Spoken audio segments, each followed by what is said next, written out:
It's a spectacular day here in the nation's capital. A lot of wind, though, and that's what the quarterbacks will be dealing with this afternoon between the Titans and the Redskins.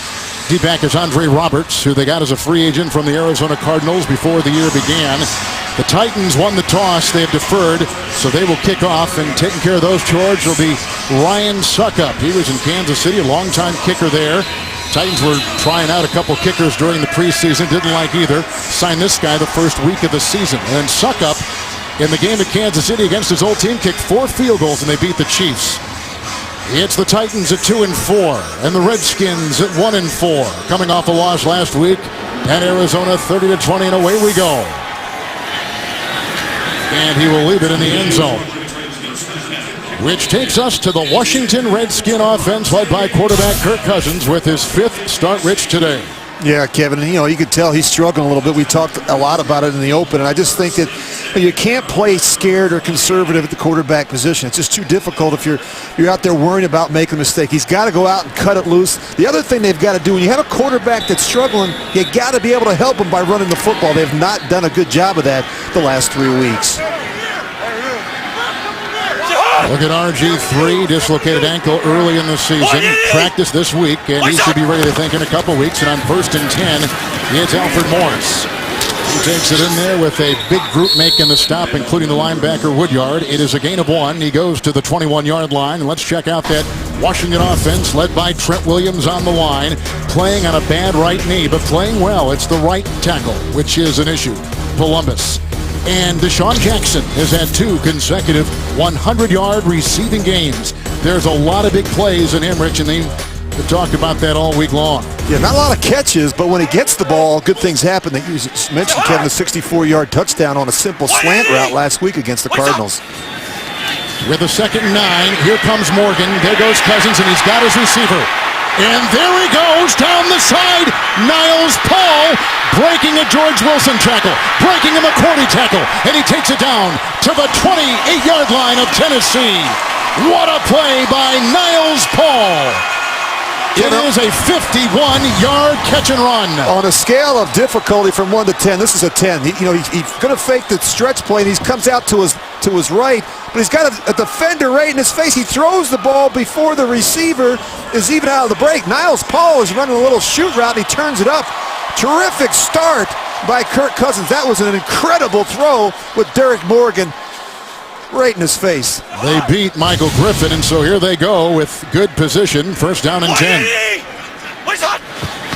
Morris in the backfield, and trying to get him unleashed is going to be a priority today, but Sammy Hill read it well. The former Lion brings him down. It is a loss of 3 and back to about the 32-yard line. The Titan defense, and on that line is the reigning AFC Defensive Player of the Week in Jarrell Casey. Linebackers are good ones, too, as you take a look at Casey there with Martin, who plays for Patoa today. Linebackers headlined by the leading tackler Woodyard. Rookie Avery Williamson is emerging there, and they like what he's been able to do. In the secondary, Rich thinks that McCourty is playing as well as anybody in that group, but they were just torched for 51. 2nd down, 13. And Young fumbled the ball, and Tennessee's gotten it. Darrell Young fighting for those yards. Or was that Morris? It was Morris who carried the ball, and Morris, they say, was down with the knee. And Alfred Morris will pick up 8 on the play. Close right there to the 24-yard line of the Titans. We talked about how important it is to get the running game cranked up. I think he gets tripped there, Kevin, so he's going to be down. Still don't want to see that ball come out. Roy Halou is now checked in, Rich, for the Redskins, as that's going to be challenged by Ken Whisenhunt, the Tennessee coach.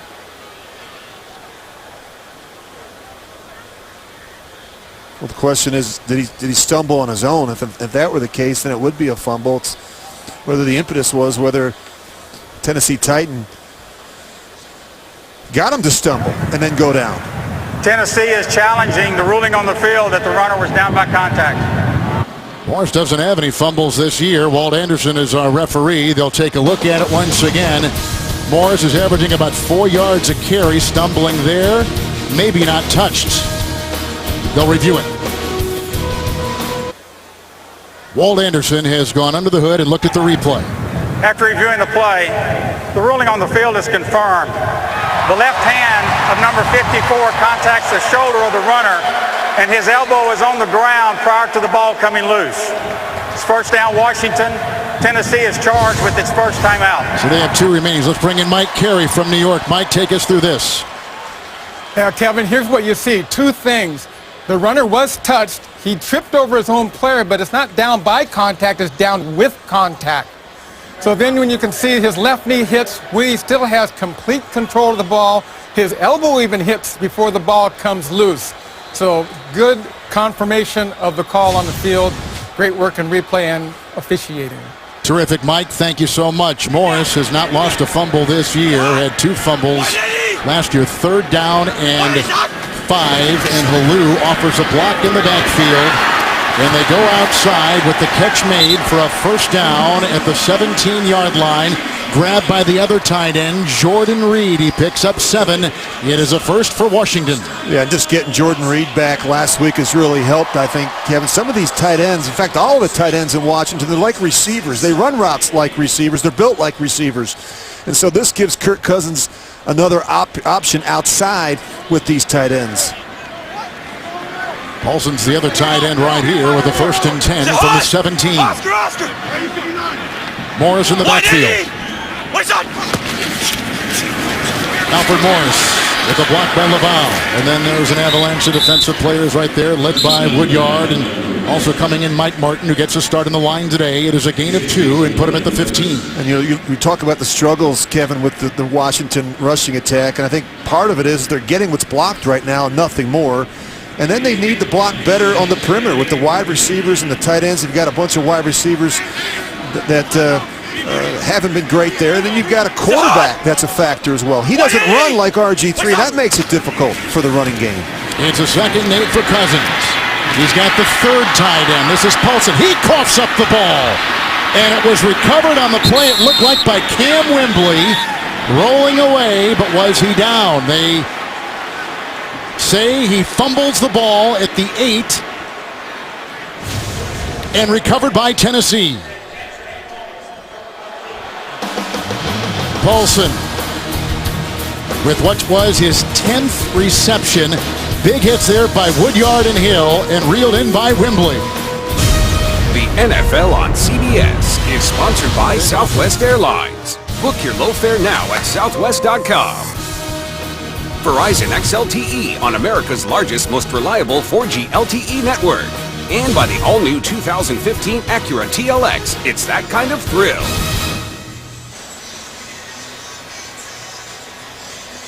Rich, all turnovers are reviewed, and they are obviously looking at this one moments ago by the tight end Paulson. Yeah, just whether or not, Kevin, he actually has possession of the football. I think he does. I think he does too. He's turning back upfield when he runs into Wesley Woodyard and Sammy Hill. The Redskins, Rich, were tied for the worst turnover margin in the NFL coming into today at -9. They fumbled earlier, but it was reversed. As I said, that Alfred Morris was done. Mike, you've watched it. What do you think back in New York as you've seen the replay? Well, what I see is 2 feet down, clearly has control, but as he starts to turn upfield, the ball comes loose. This is much too quick to complete a football act. As a matter of fact, he does not put it away. So I believe the correct call would be to reverse to incomplete. Mike, when you were under the hood and watching this, you were looking obviously for those different mechanisms there, but the football move, tell us what a football move is in your opinion. Well, a football move has to come after the second step. So he was in the process of turning upfield when he was getting the second step. Oh, you're right. And you can tell right there the ball isn't put away. He doesn't have enough to do something active with it. Push it, pitch it, throw it.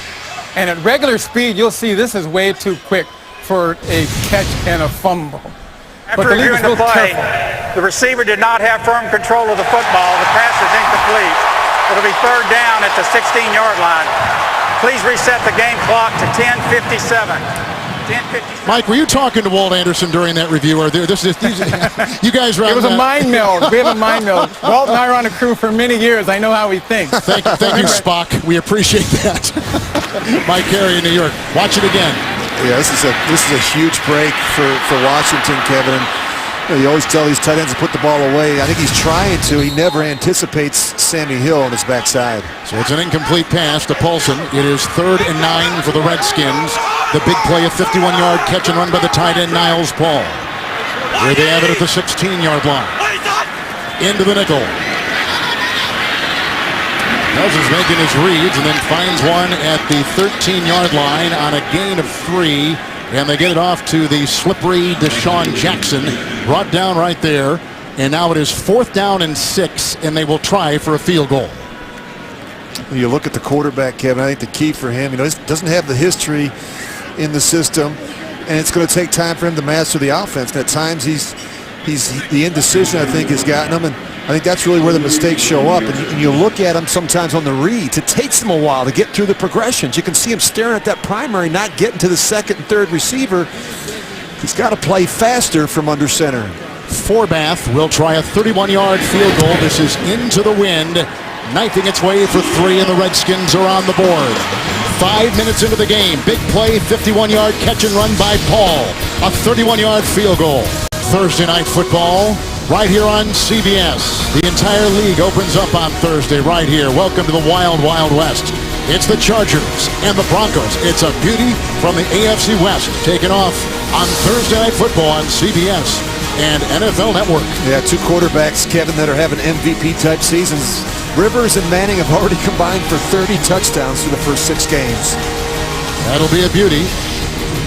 Right here on CBS. Rich, the Redskins dodge 2 potential turnovers on their first possession. Yeah, you always want to start fast, and they go down there, they have to settle for the field goal. But yeah, you're right, Kevin. They had some bad things happen that they were able to overcome. Some little bit of serendipity, a little unexpected good fortune for the Redskins in the first quarter. See, Forbath has a cheat up at the 35. He just nailed a 31-yard field goal. Deep back will be Leon Washington for the Titans, number 11 all-time in return yards. And he'll take it here from the 5 for the Tennessee Titans.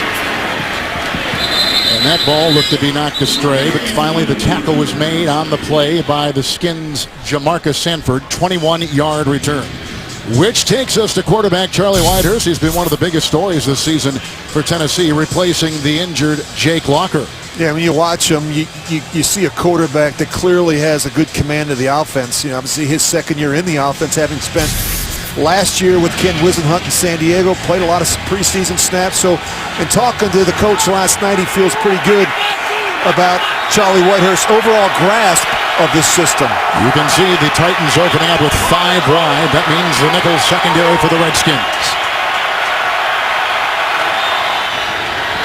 Whitehurst on 1st and 10 underneath, and he's got Hunter, who's brought down by Compton, the linebacker, up to the 32-yard line on a gain of 6 on the play. On that line, rookie left tackle Taylor Lewan made his first NFL start last week and replaced the injured Michael Roos, and he played well. And one of the best tight ends in pro football is Delaney Walker, who leads the league in receiving yards at his position. It's 2nd down and 4 for Tennessee.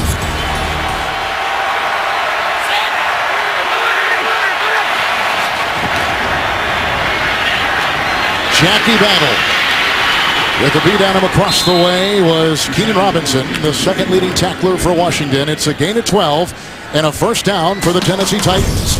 Redskins D. Jason Hatcher was signed this offseason from Dallas. 3 sacks so far for him. Perhaps the most consistent defensive player is Ryan Kerrigan, among the top sack men in the league coming into today. And veteran Ryan Clark leads the Skins in tackles. He comes over after a nice career and a couple of Super Bowl appearances for the Pittsburgh Steelers. It's 1st and 10.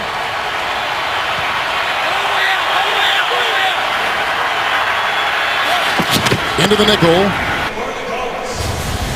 Super play by Freeman. 2 straight 3 and outs for the Cincinnati offense, and now Kevin Huber will punt it to Griff Whalen. Whalen averaging just under 7 yards per return. Kick sails to Whalen from the 30. He's got some room. Spun down short of the 40-yard line. Indianapolis will have good field position here the last couple weeks. And they need them to perform.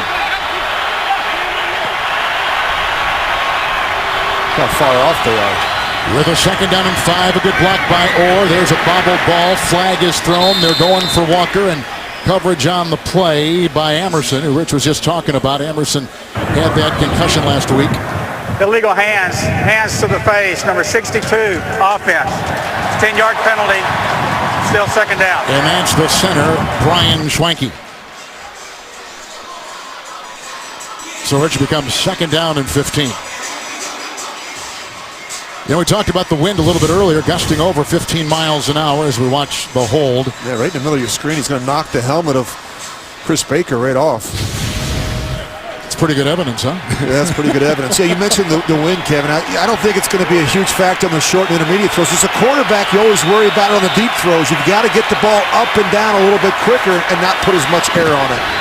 Into the nickel, they go to right. With the beat on him was Orakpo, but he could not bring him down. The quarterback throwing a block. And then finally, with a great open field tackle, was Breland, the rookie out of Clemson. And it's a loss of 3, and he's back to the 34. The Dolphins playing the Bears today at Soldier Field to James Brown in New York.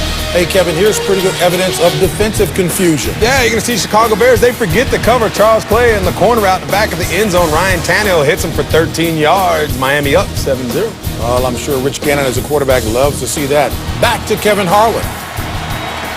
Bears haven't won, Rich, at home this season. They're so good on the road. I think they're 3-1 on the road, but they have struggled at Soldier Field for some reason. Can't stop the tight ends in the passing game. A lot of teams can't. Leon Washington in the backfield, 3rd and 18 into the nickel. Wrapped up, good read right there. That was Jason Hatcher. It's a loss of 5. And they'll be back near the 31-yard line, and the Titans have got a punt on their first possession. Well, that's a good alert play by Hatcher. You know, you think 3rd and long, you're thinking screen and draw. Just trying to get some of the field position back. To punt, with a bit of breeze at his back, will be Brett Kern. Roberts is back inside the 20-yard line for the Redskins. So the wind is going right to left, but then it curls around, and on the field it goes left to right. So this is going to be tossed all over the place. A turbulent flight that finally ends up at the 25-yard line to Roberts. That is a 44-yard punt. Here comes Cousins, here come the Redskins, and they get the ball back with a play like this from Jason Hatcher. The NFL on CBS is sponsored by DirecTV. If you call yourself a sports fan, you gotta get DirecTV. And by Call of Duty Advanced Warfare. Available November 4th. Rated mature. Beautiful day in the Maryland countryside. It's that season. A great time of year. Perfect day today for football here in the nation's capital. With former Redskin Rich Gannon, Kevin Harlan, 1st and 10 after the Tennessee punt. Cousins, there goes a flag. Chester looking for a block. Here comes the quarterback out of Michigan State. Running his way to the near side. He was chased there by the linebacker, rookie Avery Williamson. It is a gain of 5 as it stands right now. With the flag thrown. A hold, it looks like.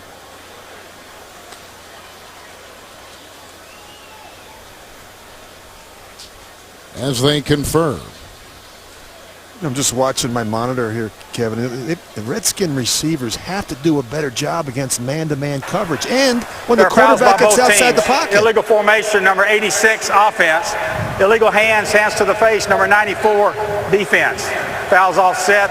We'll replay 1st down. One of the things that these two teams share are poor 3rd down marks. And you can see right there where the Redskins are on 3rd down conversion percentage. That is an indictment against your quarterback. Yeah, what's amazing is look what they're doing on 1st down. They're almost 7 yards a carry or a pass. They throw a lot of bubble screens on 1st down. But look at the problem on 3rd down. Part of it is, Kevin, is the inexperience at the quarterback position. It's a difficult area to navigate.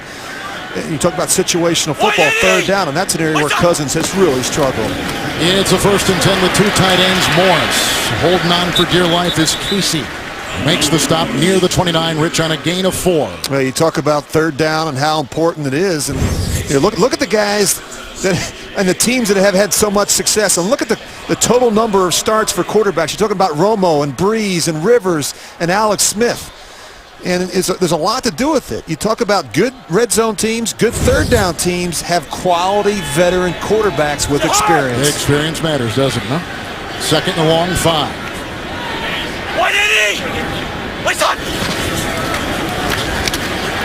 Big block by Trent Williams. Almost picked off by McCourty. Garcon was in the area. Incomplete. Now you see the receiver fall down. This will make you sick as a quarterback. Jason McCourty's got to make that play, but boy, when the receiver falls down, you know you're in trouble. Did you say it makes you sick as a corner or a quarterback? Quarterback. Both. I was It makes you really sick as a quarterback. When you see that receiver fall down and the ball's already out of your hands, you know something bad is about to happen. Jason McCourty's already got 2 interceptions this season in the secondary for the Titans, and as Rich said, watching tape this week, he's the best one back there. 3rd and a long 5. They've gone to the nickel. In fact, they've gone to 6 as they bring in another defensive back across the way. Huff with the flag, delay of game. Delay of game. Yep. Jeez, oh man. Offense. 5-yard penalty. Still 3rd down. We're talking about the highest 3rd down conversion, and all the teams are quarterbacks with a lot of experience. Then you look at the bottom 4, including the last 2 here in this game. Yeah, look at this, Kevin. This is the answer right here. Look at the total number of starts, 25. You've got inexperienced players trying to figure it out on 3rd down. And what are those defensive coordinators? It's like Christmas to them on 3rd down. They sit up there on Wednesday and Thursday night with all these different packages, personnel groupings, blitzes, and that's where they confuse the young quarterback. Redskins 3rd and 10. Pocket crumbles. It's loose, and it's picked up by Williamson. That ball was in flight, and that is a turnover. Tennessee has it, 15-yard line. Whether it was a pick, it looks like a fumble.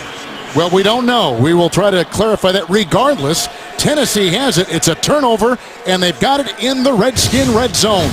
Yeah, you're going to see Derek Morgan. He's going to come off the right side of your screen right there. He's the one that knocks it out.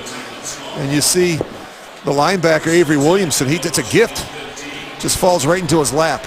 But a good effort off the corner from Derek Morgan. He's going to beat Tyler Columbus right around the edge.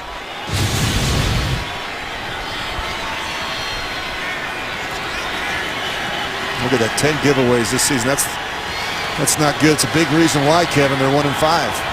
13 giveaways coming in, 8 interceptions and 5 fumbles. Way too many for the Redskins. Puts a lot of stress on your defense, doesn't it? It puts them in a tough spot. You have to go out there and try and hold them to a field goal. And it affects this kid's confidence right now. I look at Kirk Cousins, this guy that's not sure of himself. This ball's got to come out. You start taking extra hitches and you start holding the football. Bad things happen when you hold the football on 3rd down. Pistol 1st and 10. Bishop Sankey. He swivels his way down to about the 8-yard line and brought down there by Clark, among others, on the defense on a gain of 7 for Tennessee. I really like Bishop Sankey. He quickly finds the hole. He's got good burst and quickness to get up on the 2nd level. And as Charlie Whitehurst told us last night, he's slippery. He's a hard guy to tackle in the open field. They bring out Biggers, and the defense brings in Golston on the defensive line. 2nd down and 3.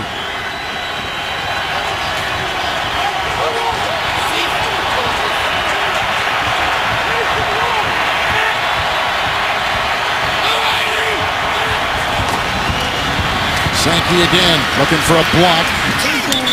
But you got from Brackett, a reserve tight end. A flag is thrown. It's a gain of 4 to the 4. Holding, number 70, offense. 10-yard penalty, still 2nd down. That's Chance Warmack, who was the number 1 pick last year out of Alabama. So now becomes 2nd and 13. Really no reason for it. You're going to see Warmack. He's the right guard. He's actually he's working on Jarvis Jenkins. He's away from the play. The ball is being wound backside, and then he grabs him right there at the end with the right arm. You got to understand where you're at in the play concept. No reason to grab in that situation. With 5 in the secondary, 2nd and 13. Here they come again. Hatcher's lost his hat. They're looking for Delaney Walker with a terrific defensive play by Merriweather. Incomplete, 3rd and 13. Sometimes when you lose your hat, you got to keep going, and he did. Yeah, you love guys that play with great effort and energy and enthusiasm, and this is what we see right here from Jason Hatcher. I'm going to get you.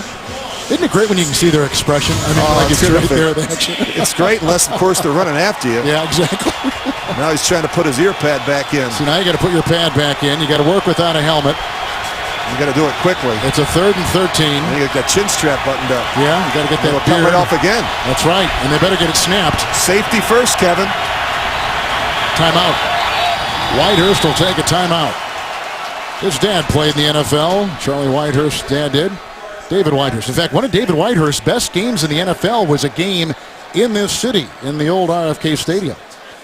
That was a big shootout, wasn't it? He played for the Green Bay Packers. Bob Schnelker was the offensive coordinator, if I'm not mistaken. How do you remember this? This Was my offensive coordinator my rookie year.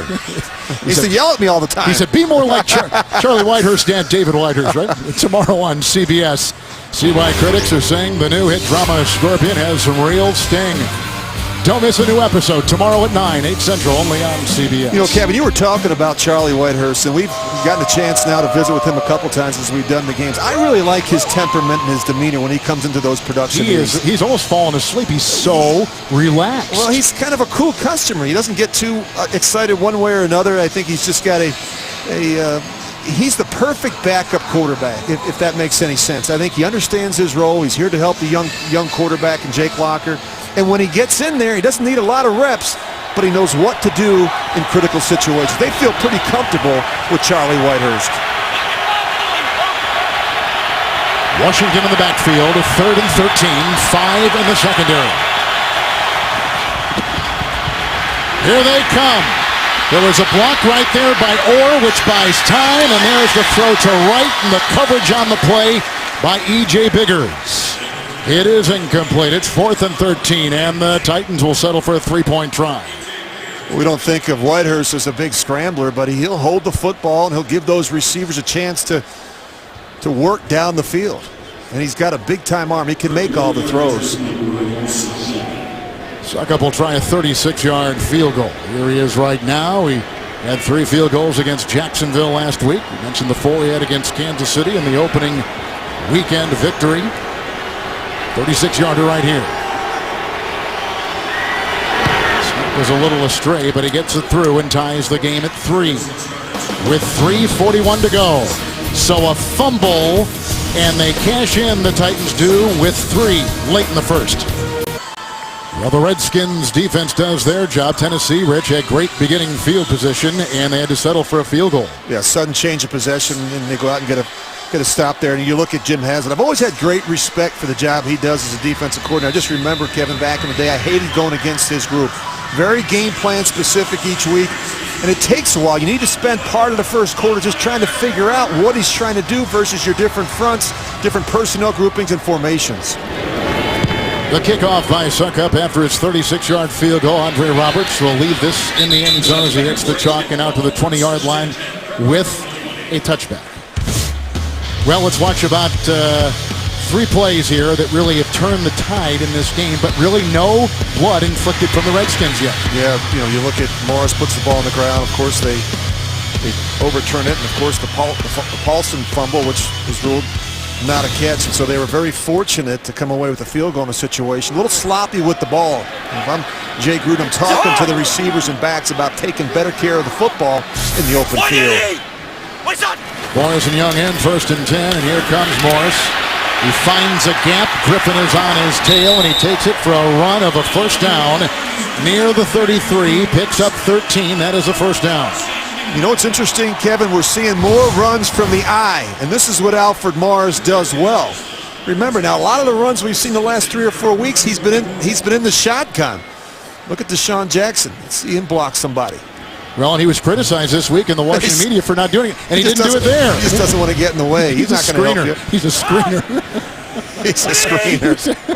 That's all 1st and 10. Here comes Morris cutting it back inside, then wrapped up by Casey, who had a couple sacks and 8 tackles against Jacksonville last week. That's a gain of 3, and he's up to the 37-yard line. You know, one of the problems is when you spend so much time in the gun, it limits what you can do in the running game. And I think we've seen that a little bit with this Washington offense. Alfred Morris, when he's had those big years with Mike Shanahan and Kyle Shanahan, a lot of the runs came in the eye. He wants it back in front of him. He's a downhill one-cut runner, a zone runner. And when you get in the gun, you're limited. And I think we're going to see better production with this guy in the eye. It's Morris again here on 2nd down and 7, running into a big group of Titan defenders, including Williamson. It is a gain of 5, and he's up to the 42-yard line. Morris has not had a 100-yard game this season, which is stunning. And then here are some other numbers, too. Well, look at the difference with RG3 in there. Obviously, you look at the rushing yards a game because they run that zone option read, and there's the real threat that RG3 is going to keep it. Whereas with Cousins, there is no real threat. So look at the difference in rushing yards, yards per attempt, even rushing touchdowns. It's a huge story. Redskin player is down, and it is Alfred Morris, whose last 2 games consisted of 29 and 41 yards on the ground. Here's a guy who's had a couple 1,000-yard seasons in a row. And with an injury timeout, we will step aside. That's a pretty important guy who's on the sideline now. Alfred Morris, the running back for the Washington Redskins. Yeah, they're checking out that left ankle, and you just watch him. He kind of gets in a big pile here, and you just don't know if somebody falls on him funny or just gets twisted at the bottom of the pile. So it is a 3rd down and 2. Roy Halou Jr. is in. The pistol. Oh, here comes the pressure. Right into it, too. Yep, you're exactly right. And the first hit was by Stafford. And then there was a hit by Casey. And it was a gain of a yard on 3rd and 1. So it's at 3rd and 2. Now it's 4th and 1. And they'll still be shy, and they're going to have to punt the ball. Yeah, this is the one thing you don't want to do is run right into an overload. You just watch the safety. He's going to come screaming off the left. He is not blocked. And so you're one short there. You've got no answer for Damon Stafford. That's Dexter McCluster, is deep back, the ex-Kansas City Chief, who was a Pro Bowler a season ago. And Tress Wade will send this with a wind-aided punt. Rich McCluster lets bounce at the 10 and takes the Tennessee bounce at the hang time of 4.6 and a 44-yard punt. And so here come the Titans. They'll have it once again. Access all of today's football action on the go. Download the award-winning CBS Sports app now for instant scores, breaking news, video, and more, all on your phone. I've always noticed the body language of Cousins. It's just not what you want to see if you're a coach. You talked about it this week. Well, yeah, I think your demeanor, and you're right, Kevin, your body language, you want to be positive. We saw him in practice on Friday. Threw a couple interceptions, a red zone interception, and just I think it's a guy right now that's struggling, and he even talked about it. He said he's learning how difficult it is to play quarterback at this level. I think he's learned an experience at the last couple weeks. The media scrutiny here in Washington, the expectations, the fact that in a couple weeks RG3 is going to come back and play. A couple tackles go on the left side this time. That's Sankey, who was hit by Keenan Robinson and then belted on the play from the secondary by Merriweather. It is a gain of 2. He's up to the 15-yard line as they unbalance the line. Yeah, anything you can do to get an advantage, and I think this is the strength of the Titans' offense right now. It is their offensive line. They spent a lot of money and resources and time to rebuild this group, and they've got some good players. And of course, I'm anxious to see Taylor Lewan today. He's taken over from Michael Ruse. His first start last week, I thought he really handled himself well down there in Jacksonville. 2nd down and 8 by Whitehurst. Wants some depth on this one. It goes through the hands of Hunter, who is covered by Emerson. 3rd down and 8. Hunter has had actually a couple good games in a row here after a slow start to the season. Man, you just got to make these catches. It's not always going to be perfect, but somebody, you got a team that's 2 and 4, and you got to make that catch. You got to be able to squeeze it. He is from Virginia Beach, Virginia, so he knows all about the Redskins and playing in the city. 3rd and 8. 5 defensive backs. Whitehurst watches it all. You saw the drops right there by Hunter. Confusion. Again, 2nd timeout taken. Yeah, Delaney Walker, I think that Charlie Whitehurst wanted Delaney Walker to go in motion, and he was confused. 2nd timeout taken, but they lost one on a challenge, so they're empty. The Titans are empty for the rest of the first half in terms of timeouts, Rich, and of course that's an interesting story, as is this kid is right here for Coach Ken Whisenhunt. It's different for a quarterback, isn't it? You've been in this position before, taking backup reps in practice as opposed to starting reps in practice. It's so different. You mentioned practice reps, even preseason reps. They're completely different than live regular season game reps. I mean, the speed of the game is significantly different. I think he's getting more comfortable. I think the game's starting to slow down for him some, but Kevin, even though he's been in the league 9 years, this is just his 10th start. And so it looks different on game days. Feels different. So, well, of course it does. First 8 seasons, Rich, 4 starts. And the third of this season today in a row. 3rd down and 8. Washington in the backfield, 5 in the Redskins secondary.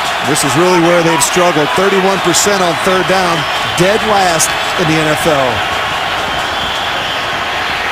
Here comes Kerrigan. Ball comes out right with the foot race, and the linebacker Robinson is there. He's got the first down up near the 31, picking up 16. A big 3rd down conversion for the Tennessee Titans, who are last in the NFL on 3rd down conversions. And you talk about matchups and how important they are. This is what you want. You want Kendall Wright on the linebacker, Keenan Robinson. Can't get that matchup enough. Of course, Wright was with RG3 at Baylor, and they made some history down there. Over 4,000 receiving yards for Kendall Wright, coming off the passes of Robert Griffin III. Field goals have got us tied up at the end of 1. You're watching the NFL on CBS.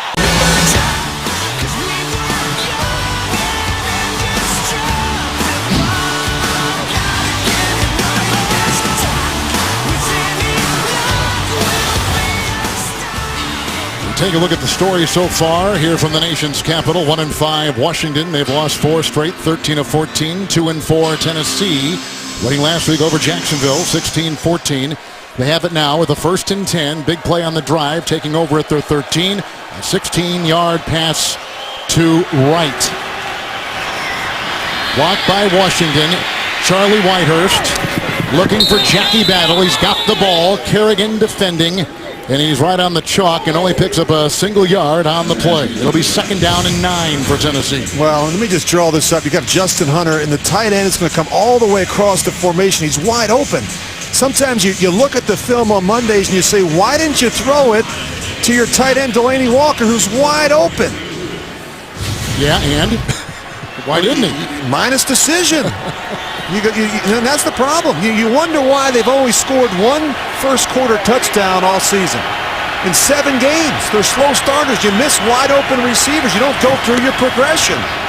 2nd down and 9. They got McCluster coming to the near side. He meets all kinds of traffic defensively. Hatcher was there. Robinson was there. It's a loss of a yard. Let's go to New York and James Brown. Kevin and Rich and people might be wondering why Seattle scored only 3. Well, just because of this. You see the shovel pass to Benny Cunningham for 5 yards.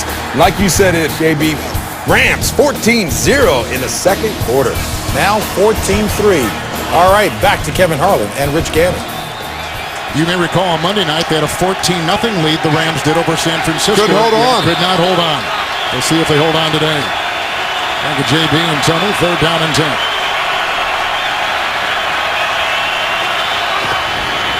Lewan the block on Arakpo. Across the middle, it's Wright, chased by Freeland.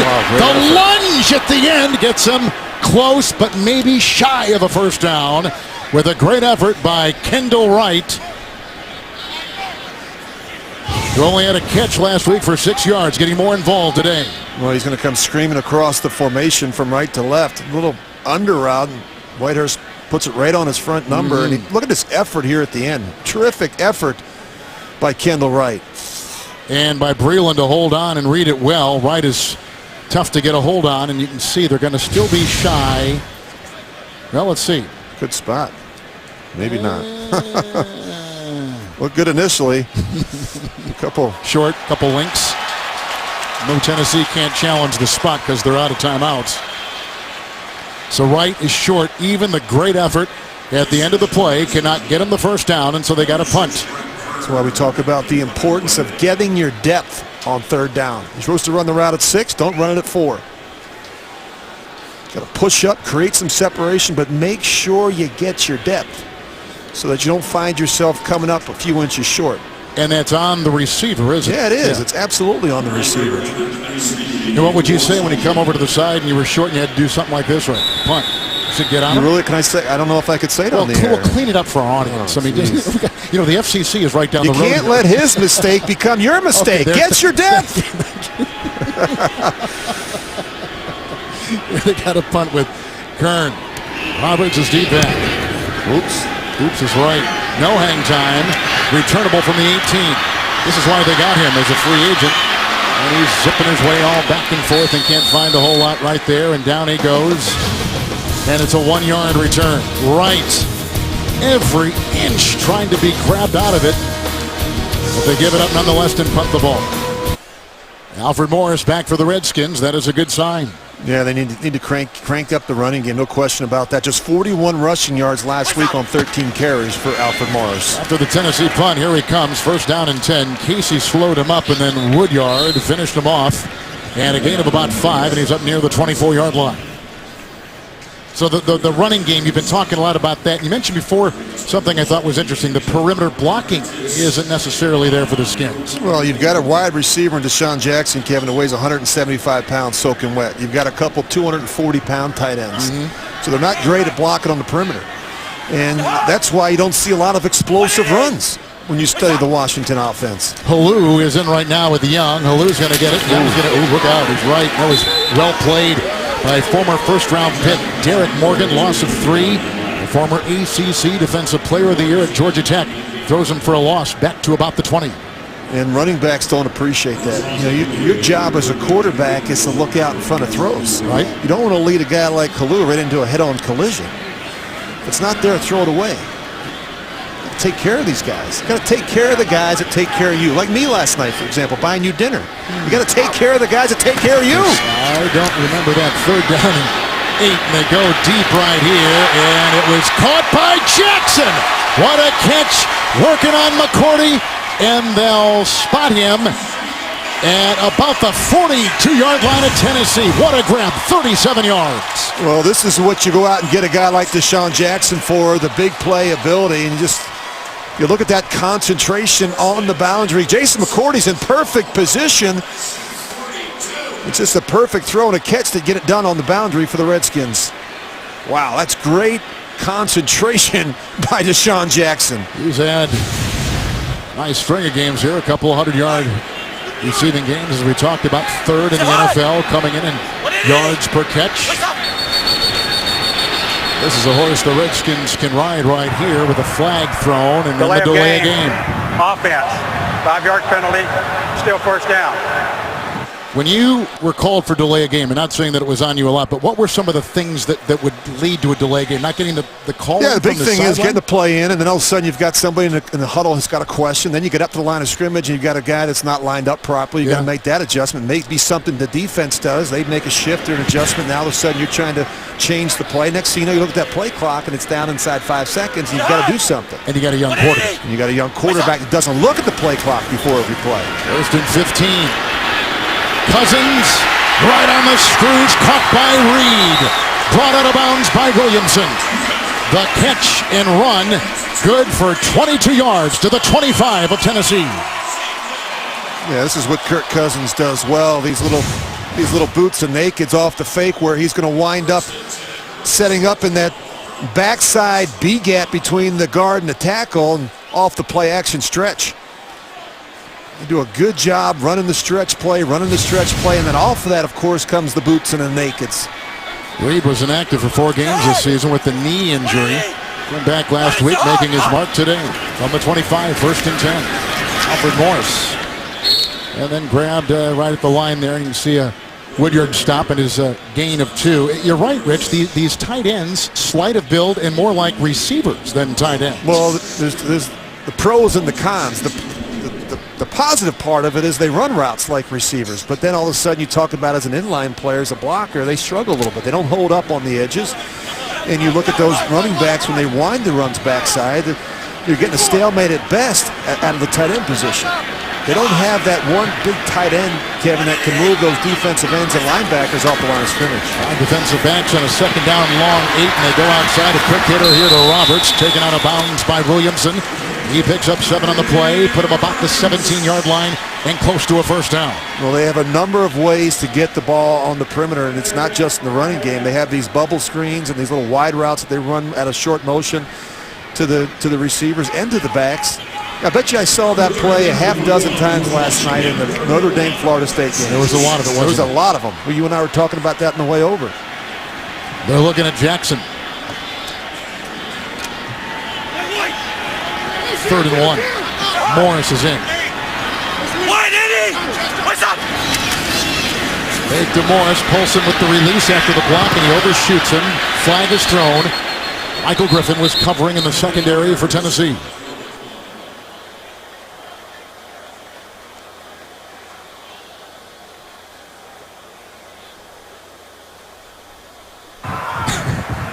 Illegal hands. Hands to the face. Number 33.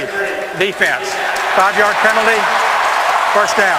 So that's what Polson was talking about with the safety. Michael Griffin on him and defending. And he got called. Watch Jackson moments ago. We saw him go to the sideline, and then you just saw him being attended to. And just running a route and no contact, but then waving for a replacement, which he got. 7th play of the drive. First down. Morris strung out. Woodyard was there. And they hit him hard. There goes Griffin again like a torpedo. He loses about 3 on the play. He's back near the 14. They're saying left knee for Jackson, Rich, and a questionable return. That changes their offensive look a little bit, doesn't it? Changes it a lot. You look at, just in talking to the Tennessee Titans defenders, everything. He's in. Look at him. He just came back in. He's not. You set me up. You're right at the top of the screen. He ran in. He ran in and ran out. 2nd down and 13. Cousins always looking for Jackson. And he overshoots him right there. McCourty on the coverage. You know, we're only as good as the information we get from our two teams. And that's what we were told. We didn't know if he was going to come back. You and I were watching him warm up. And he's not the best guy when it comes to going out early before games and warming up. I mean, he's very methodical. He just takes his time. He doesn't run a lot of explosive routes to warm up. He saves it for the game. He must. 3rd and 13. The Redskins have only converted 1 3rd and 10 or more all season long. Double pass. It sure is the Holu. He got by Phillips, and then here comes the avalanche, but Phillips is the one to slow him up. Sean Phillips did his job. He had the first hit. It is a gain of a yard. It's 4th and 12. The defense of Tennessee holds, and another 3-point try coming up for the Redskins. Well, just run a little shovel pass, and Halu's just going to come back underneath. But, fans here in Washington were booing with this call, and part of the big reason why Jay Gruden called it was he was expecting blitz. May have been a big hitter had they blitzed. Sometimes you guess wrong. That's why you need a quarterback that can get you out of a bad play into a good play. That is a process. Here's a 31-yard field goal try, the second today, drilled in by Forbath. So Washington has gone on top. 7.5 to play in the first half from the nation's capital on CBS. The NFL on CBS is sponsored by T. Rowe Price. Understanding the connections of a complex global economy. Invest with confidence. McDonald's, official sponsor of the NFL. I'm loving it. And by T-Mobile.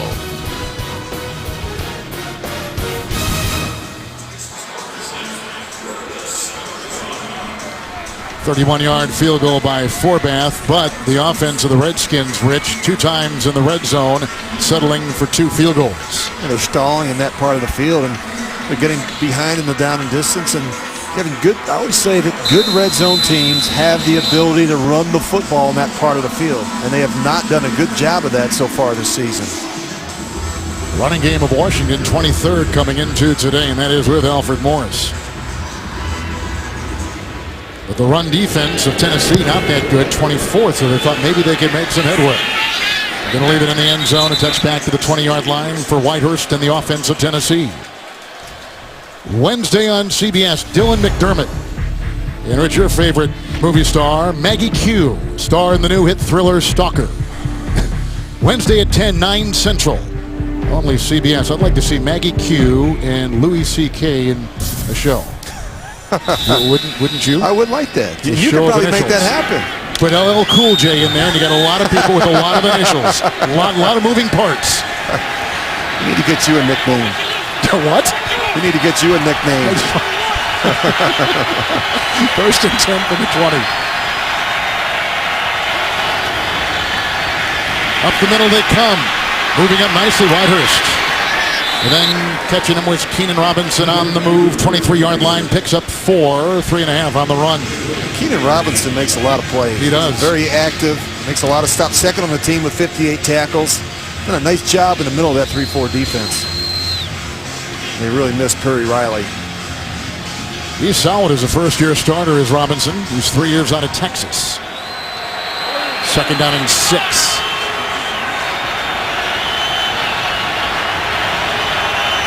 Base defense for Washington.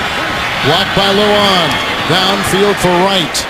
Coverage on the play in the secondary by Biggers. E.J. Biggers, a guy they got from the Tampa Bay Buccaneers. 3rd and 6.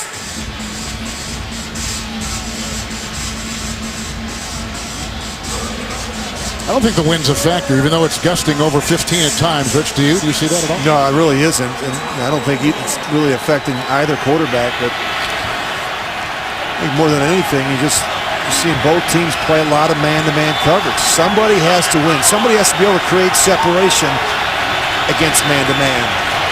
5 DBs, 3rd and 6. Hurst again after shuffle up. It's Washington, and then he's whacked again. And who better than Keenan Robinson to author that defensive series for the Redskins? A gain of a yard, 4th and 5, 3 and out. Tennessee's got a punt. I've been impressed by this Washington defense, Kevin. They've done a nice job. They're doing a good job getting off the field on 3rd down, which has been a problem for them in the past. So not necessarily a system, but you think they just game plan game to game? They really do. And I think, just in talking to Jim Haslett, defensive coordinator of the Redskins, he said that when you look at Tennessee, there's striking similarities to what you see with San Diego a year ago. Kearns a punt, not much distance. Fair caught, 40-yard line. Roberts, hang time of 4.7. They tell you anything over 4.5 is what they're looking for. Flag, as you can see, has been thrown and thrown back at the 23-yard line. Oh, wow, that might be a 1st down. If it's on the Redskins, they've got the 2nd most special teams penalty in the league. 14 of them. Let's see what this is on. Offside, number 93. It is. Defense. Can't make it it's a up. 5-yard penalty, and it's enough for a 1st down. Trent Murphy, who's a rookie, picks it up. The 2nd-round pick out of Stanford, and you can see right there, 2nd most in the NFL. Special teams a problem last year, and they continue to be a problem this season. As you point out, Kevin, was it 14 special teams penalties? 15 with that one right there. Coming into today's game. So that's incredible. I mean, and the reason they're losing football games is you just look at the left side of that line. It's just a little bit of a jump right there. There's no reason for it. It's the missed assignments. It's the mental errors that are holding back this football team. It's a big reason why they've won just one game. Well, and they go to waste that 3 and out that the defense just caused. We talked about complementary football. Yeah, right. Offense, defense, special teams, being solid in all 3 phases. We're not getting that here in Washington. Nickel secondary for the Skins. This is Bishop Sankey. One of the top running backs out of the Pac-12. Slowed down by Kerrigan and brought down after a gain of 2 to the 32-yard line. You just give a team like the Titans another opportunity. It's another possession. Rich, you've been a journeyman quarterback, and then you became a starter. What? Yes, and then it became an NFL MVP. It's a tough road. That's offensive. But true. But you know, I mean, here's say you're a slappy. I won't say that. Until I figured it out. That's it. You figured it out. But that's the key, right? Figuring it out. It is, and it's playing, Kevin. You point that out. It's important, and then it's getting in the right situation with the right coach that believes in you. 2nd down and 8, and they go outside here with a nice grab by Hagan. Hit out of bounds by Breland. Hagan has been a journeyman receiver. Miami, the Giants, Oakland, Buffalo, Tampa Bay, and now Tennessee. Hey, that's my guy. I love those journeymen. He picks up 7. But you know what? It teaches you all the lessons you want when you do get that chance. Now, whether this is that chance for Whitehurst is yet to be seen. And sometimes it takes a while for certain players, Kevin, to be in the right situation, to get with the right coaching, to get in a system that makes sense for them, and then to take advantage of the opportunity when it comes. And who knows, Charlie Whitehurst may play really well today. And maybe they don't go back to Jake Locker next week. You just never know. Jackie Battle, like a battling ram, takes it for the 1st down, picks up a couple. Robinson at the bottom of the pile there, and they will move the chains. But there is a different way of thinking, a different way of approaching it. And, of course, that confidence becomes a huge issue to go from a guy that's been around to a guy that is the guy. You have to step in and take control of the situation. That's what I talked to Kirk Cousins about on Friday. I said, don't worry about RG3. This is your football team right now. Act like a starter. Behave like a starter. Take control of the team. Be more demanding of your teammates, more demanding of the coaching staff. That's what leaders do at that position. Good block by Levitri. Whitehurst wisely throws it away. Is there a flag thrown there late? Yes, there was. Yes. I think our line judge saw a hold. Holding, number 60, offense. 10-yard penalty, still first down. Chris Spencer, who's in right now. With NFL Mobile, stream live, locals Sunday afternoon, primetime games, and NFL Red Zone right on your mobile device. Learn more at NFL.com/mobile. So Spencer in was for that play, and they quickly yank him. He's called for the hold, making it now 1st and 20 for Tennessee. Yeah, and you'll see Tennessee at times use an extra lineman, put him in that tight end position, create a little bit of an unbalanced line. Spencer, a one-time starter for the Chicago Bears. 1st and 20.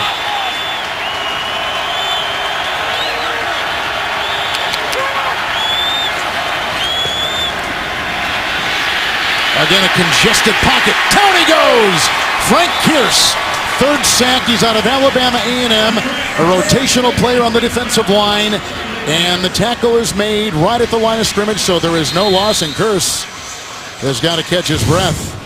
Well, just a terrific effort. He's right in the middle of your screen. He's going to get double teamed by Schwenke and the right guard, Chance Warmack, and he just keeps fighting and fighting, and then all of a sudden he just finds Charlie Whitehurst step right up inside. Just good effort there by Frank Kirsch.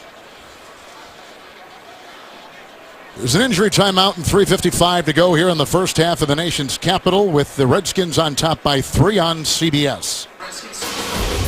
Now coming up in the Verizon halftime report from our CBS studios in New York, JB, Tony, Bart, Boomer, and Coach Cowher with news, scores, and highlights, and a preview of Thursday Night Football. And a good one it is, Denver and San Diego on CBS and NFL Network. Coming up in the Verizon halftime report, Pierce, who made the sack, or not the sack, but stopped him at the line of scrimmage and almost got him for a sack, is being attended to across the way, and we really didn't see if what they were looking at. Dr. Andrews went over there for a while. Anyway, he's up, and you can see him walking.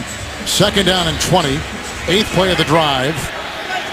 Charlie Whitehurst has set a lot of records while he was playing college ball at Clemson, now in his 9th year. 8th play of the drive.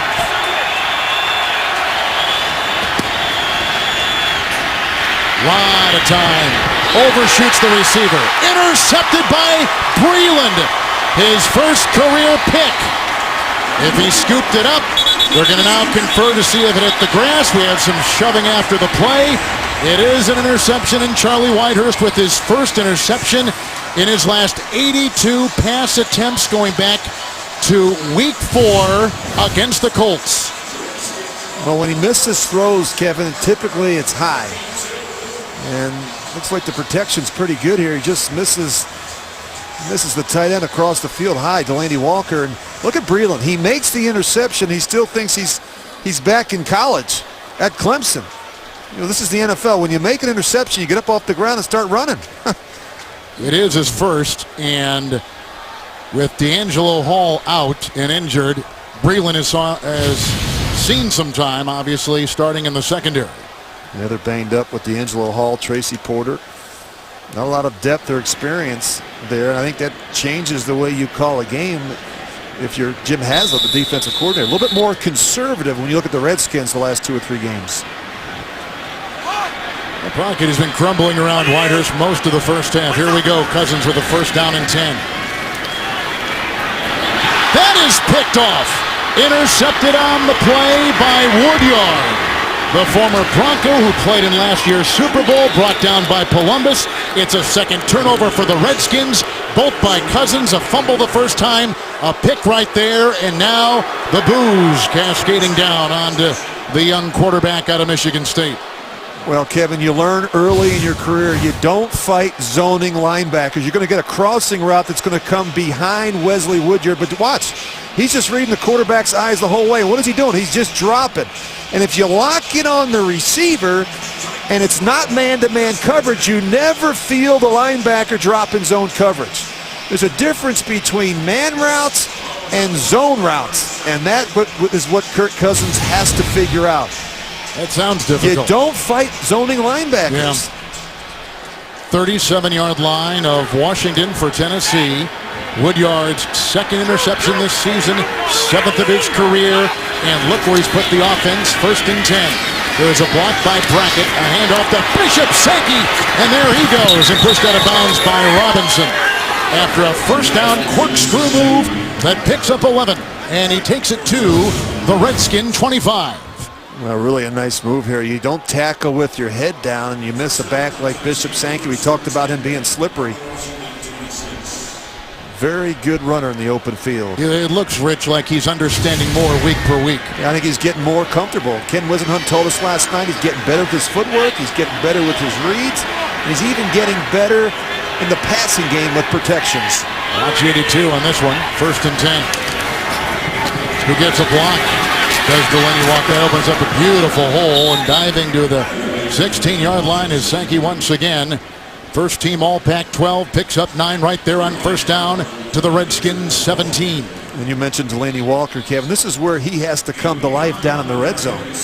You know, they tried to throw it to him a couple times. He doesn't have a catch today. But he's their leading receiver coming in. And it's when you talk to the Redskins, as we did on Friday, the thing that they talked about is locating Delaney Walker and finding a way to stop him. And it wasn't going to be just with linebackers or safety. There were a number of different ways that they were going to account for him, especially down in the red zone. 2 Redskin turnovers. Tennessee on the march again. Some of the numbers, offensive resumes for both teams in this first half. Yeah, turnovers kill you, and again, a lack of, just not a lot of explosive plays, and both teams have struggled down in this part of the field. More pistols, 2nd down. Sankey knifing his way for the first down. Near the 13, hit by Kerrigan. Picking up 4 and moving the chains for Tennessee. No timeouts for the Titans, who trail by 3. I think when you're struggling a little bit at the quarterback position, you got to hand the ball to the backs. You know, you talk to the offensive line and say, guys, I don't care if we got to run it 40 times a game. You give it to these backs. You always say the running game is a quarterback's best friend. Absolutely. Particularly a quarterback that's struggling. And I know a little something about that. Now. 1st and 10. Interception by Woodyard. Yep, there's some communication right there that's going on. He's got time, and he's got his tight end. And a great knockaway on the side. And it was turned in by Biggers. Again, he comes up with a nice play, and they were going that time for Kaufman, 2nd and 10. Boy, Biggers has played well in the first half, and this is a dangerous throw. Trying to fit one in to Chase Kaufman. Biggers makes a nice play on the ball. Out of the corner of my eye, I saw Jason Hatcher get his helmet knocked off again. Did you see that? There's a reason they have those chin straps. Start using them. 2nd down. That was McCluster who went in motion. Whitehurst, right. Oh, and he's got the touchdown with a terrific knife-like move. And they get the 14-yard touchdown pass, Whitehurst to right. And Tennessee has taken the lead. Well, really simple. I mean, just trying to find Kendall Wright. And what I like, Kevin, is that once he catches it, he puts his foot in the ground and he gets right upfield. He's going to wind up in here. And then once he catches it, quickly turns up the field. Good protection. You see Whitehurst step up inside. Look at the suddenness for Kendall Wright.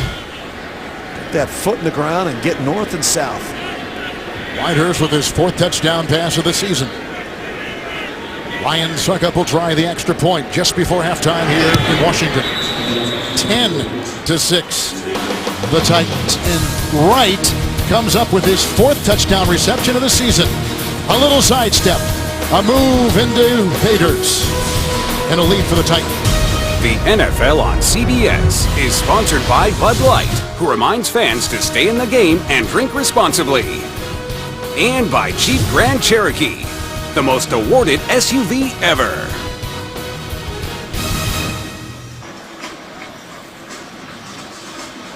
Beautiful day in Washington coming up in the Verizon Halftime Report. Join JB, Tony, Bart, Boomer, and Coach Bill Cowher for the latest NFL scores, news, and highlights and a preview of Thursday Night Football on CBS and NFL Network. Broncos and Chargers. That's coming up on the Verizon Halftime Report from New York.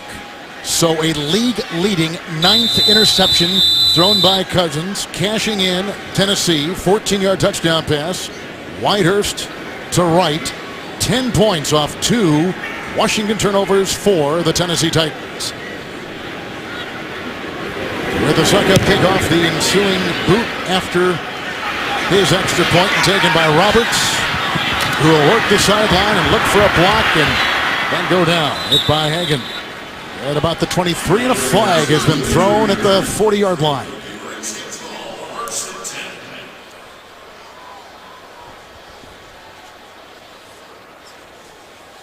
Penalties, too many. It's been a problem for the Redskins. Offside, number 28, kicking team. Oh. Washington has elected the 5-yard penalty and re-kick. When you're struggling a little bit, sometimes it makes sense to give Andre Roberts another shot. He's a very good return man. As you look at Kirk Cousins. Obviously, it crosses the mind of Jay Gruden. Maybe should I make a change? Although he adamantly said in his press conferences this week, no, I'm not going to. And Colt McCoy would be that other quarterback with Robert Griffin III still a couple weeks plus away from coming back from the dislocated ankle. And you know he's chomping at the bit to get in there, right? He's a veteran guy, and his career has been derailed a little bit. Didn't get off to a great start in Cleveland. He's bounced around a little bit. I had a chance to visit with him on Friday at the Redskins facility, and he feels like he's ready. He hasn't gotten a lot of reps, but who knows? Maybe Jay Gruden will decide to make a change at halftime. They need a spark, and right now it's not coming from Kirk Cousins. So they move the ball back 5 to the 30-yard line. Roberts, in essence, will move up now to about the 7. Roberts was going to be the extra wide receiver. Then they got Deshaun Jackson, and Roberts became number 3 in that wide receiver rotation for the Redskins from the 5 here. Roberts. Hagan again. About where they wound up last time. Yeah, about, you're right, 20-yard return. So the day for Kirk Cousins has been certainly up and down. Well, he got off to a good start. You know, a terrific throw here in the first series of the game to Miles Paul. And then they come back with the sack fumble. He comes right back and makes another terrific throw to Deshaun Jackson. And, of course, Kevin, he finishes the last series with an ugly turnover in their own end. And, you know, that's what you can't, you know, you got to eliminate the 2 or 3 poor decisions that seem to creep into his game every week. It's about consistency and production at that position, and the Redskins aren't getting it right now from Kirk Cousins. This is Pierre Garçon. He works his way up to about the 30-yard line. Read right there by Pleady, Ray, Wilson, and Griffin. 3 timeouts, as I said. Gain of 5 on the play to the 30. And when I visited with Cousins on Friday, one of the things he said is, you know, you start second-guessing yourself. I mean, things that were clear and easy are now cloudy and difficult. 2nd down and 5. First down throw. Jackson defended on the play by Marquestin Huff, who is a rookie. And the gain to the 39, picking up 9, first down. Well, they got all 3 timeouts left. I mean, it just somehow a double move maybe down the field to Deshaun Jackson. Anything to get the ball past midfield. You've got the timeouts. You can work in the middle of the field because of the timeouts. It'd be huge to get 3 here before the half. Titans are countering with 6 in the secondary. Halou is in. It is 1st and 10.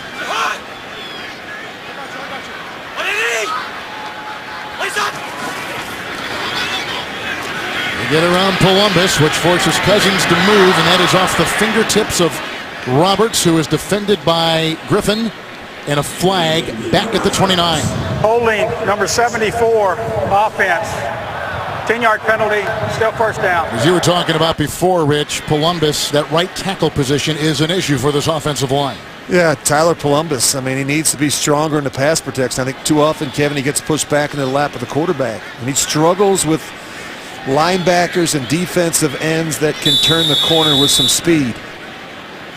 So this is Kai Forbath and his range, where they need to get to, which is just outside the 30-yard line in Tennessee territory. Got a ways to go. Yes, 1st and 20. And the shifty Halou There you go. Now timeout. Near the 45. Brought down by George Wilson. In a 15 on the sprint right there. Timeout taken. Clock at 12 seconds. 2 timeouts remaining for Washington.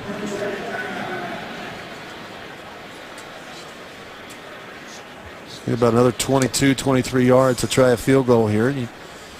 What about the long-term quarterback situation here, Rich? I mean, there's so much hope with Cousins. Now the turnover is an issue. You don't know about the health of Robert Griffin III, and they want to make him more of a pocket passer, protect him, preserve him. But he's not wired that way. He's wired to run. Yeah, well, it's going to take a while, I think, for both of them, Kevin. They're in a new system for the first year. The good news about RG3 is we got a chance to watch him at practice on Friday. He's moving around well. He's throwing the football. He took some scout team reps. He's probably just a couple, 2-3 weeks away from being back on the field and playing for the Redskins. 2nd and 5. Wow. And that was dropped by Roberts, who has not had a very good season. That's dropped right there. And the coverage by Griffin, a 2-time Pro Bowl player. Roberts cannot lasso the pass. You know, you see throws like this from Kirk Cousins, and you know he can do it. I mean, that's a tough throw. That was good coverage, and he fit that one in there.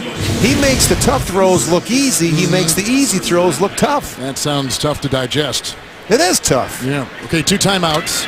7 seconds to go. You see where they are. What do you think here? Well, you run a deep 20, 22-yard out, a bench route to the boundary. Is that all you can do here to try and stop the clock? Let's see what they throw. Sounds like a good idea to me. But then here comes Phillips, and there goes Woodyard. It's intentional grounding. And he throws it away. I don't see a flag yet. Oh, there it goes. Good call, Rich. You were on it. Zeros on the clock. Flag has been thrown. Woodyard and Phillips came in there like missiles and attacked the quarterback. Intentional grounding, number 8, by rule, offensive foul on the last play of the half, ends the half. Well, that was a tough one for Jay Gruden. And you know, obviously, he's got a constraint on what he can do. He's got a great offensive mind, but if you don't have anybody to pull the triggers and push the buttons, you're in trouble. It was not a good half of football offensively for the Redskins. They've got to go in there, regroup, Kevin, and realize they're only a score out. He's got to come back out in the second half and create some momentum. Titans got a 14-yard touchdown pass to Kendall Wright, thus the lead at halftime as you're watching the NFL on CBS.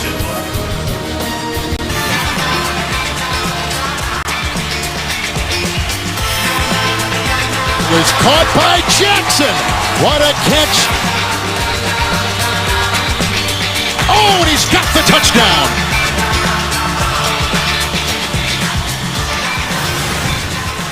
That pass to Kendall Wright from Whitehurst gives the Tennessee Titans a 10-6 halftime lead. And through 30 minutes of football, these are some of the numbers. Yeah, not a lot to talk about there, Kevin. Obviously, the turnover is a big story. Both quarterbacks have thrown an interception. I keep staring at that third down conversion. It's been an issue for both the Tennessee Titans and the Washington Redskins, not just today, but throughout the first 6 weeks of the season. All right, what's the team to do? Let's start with the Redskins. What is their strategy, you think, in the second half? Well, I don't think you make a quarterback change. I think you got to stick with Kirk Cousins, but you've got to help them. They're not running the football very well, and they've got to be able to do a better job of that. You look at the first half, Alfred Morris just 37 yards rushing on 11 carries, so they've got to do a better job, I think, running the football. Someone has to step up and make a play and help the quarterback. I think defensively, the Redskins have been outstanding. They've done everything that they had hoped to do coming into this game. On the flip side of it, you look at Tennessee, they're not running the football very well, but Delanie Walker, he is your best player right now offensively. He's been targeted twice, Kevin. He doesn't have a single catch through the first 30 minutes of play. If I'm Ken Wisenhunt and I'm Charlie Whitehurst, I'm going to find a way to get the football to Delanie Walker here early in the second half. Tennessee gets 10 points off 2 Washington turnovers. Delanie Walker shut out, as he just said. 2 targets, no catches. Here's the guy who has the most receiving yards among tight ends in pro football. And here we go, starting the second half. It's short and picked up by Klug, who is a high school running back. And he takes it out to the 30. How about trying to catch him if you're a young high school defensive lineman? Tackle him low. Here comes big Carl Klug. 278 pounds. Well, you look at those first half possessions. They have not been able to put together a lot of long drives. And again, the struggles on the early down, running the football. And of course, the third down continues to be an issue for this football team. Just 2 of 6 on third down. somebody needs to make a play. You know, you talk about momentum in this football game. Both teams are just hanging around, waiting for something good to happen. You have to make something good happen. Right on the move, Sankey gets the call. Arakpo makes the tackle. It is a gain of 1.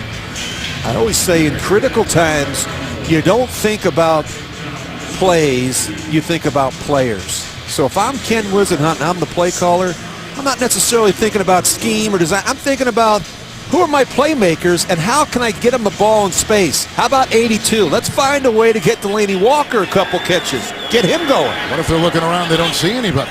Which is that could be Talking a about problem. the playmakers? Yeah, they've got playmakers. plenty. Now you look at Kendall Wright, you look at Justin Hunter, you've got a talented tight end in Delaney Walker, you've got a young back that you like. 5 defensive backs. Second down 9. Got by 1, Sankey did. Then he submarines in the grasp of Jarvis Jenkins with a gain of 3 to the 34. I've seen a number of times today where Delaney Walker has looked at Charlie Whitehurst. They're not on the same page, whether it's to have him stay and block, have him motion across the formation, which tells me they've got some check-with-me runs where they're either going to run it strong or weak to the tight end, away from the tight end, and the tight end's not sure what's going on. Communication is critical, and right now they've got some communication issues on offense. More so than the defense, you think the Redskins are putting on? I don't think it's so. I mean, I think they're lining up. They're showing you what they're going to do. They're going to pressure right here. I mean, you can see that. It's clear as day. You can't hold the football. 3rd and 6. They brought Merriweather in, and he came flying like a rocket off the side. 3 and out. The Tennessee Titans have got a punt in their first second-half possession. Well, you know it's coming. It's coming right in the middle, right in that A-gap. And you got linebackers in there. You've got the safety, Brandon Merriweather. You know you can't hold it. You talk about experience, Kevin. We've been talking about what do the good quarterbacks do on 3rd down.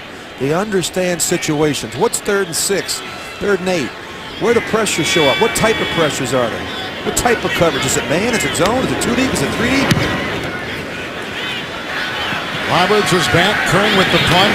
And the Redskins will start at their 28 with a new quarterback. And that quarterback is Colt McCoy. We think. Let's see, strapping it up. Rich, you had a long talk with Colt McCoy Friday at practice. Yeah, you just never know when your opportunity is going to come. You could tell he was frustrated, Kevin. Feels like he's a talented player that deserves the opportunity. He's going to get it here in the second half. Alfred Morris met by Woodyard and others on that line. Not much of a gain whatsoever. A gain of a yard. Well, tell me about McCoy, drafted by Mike Holmgren in Cleveland a couple years ago. Yeah, they really liked him coming out. We know he's a winner at Texas, won a lot of football games, and he didn't really go to a good situation. A lot of turmoil, a lot of change around him. We know it's not good for young quarterbacks when you're firing coaches, replacing coordinators, and changing playbooks. So he spent 3 years in Cleveland, went out to San Francisco last year, backed up Colin Kaepernick through just one pass a season ago. It's a second down and 9. Holu with the block. They go outside. It's caught by Garcon. Makes a good move on Bleedy Ray Wilson.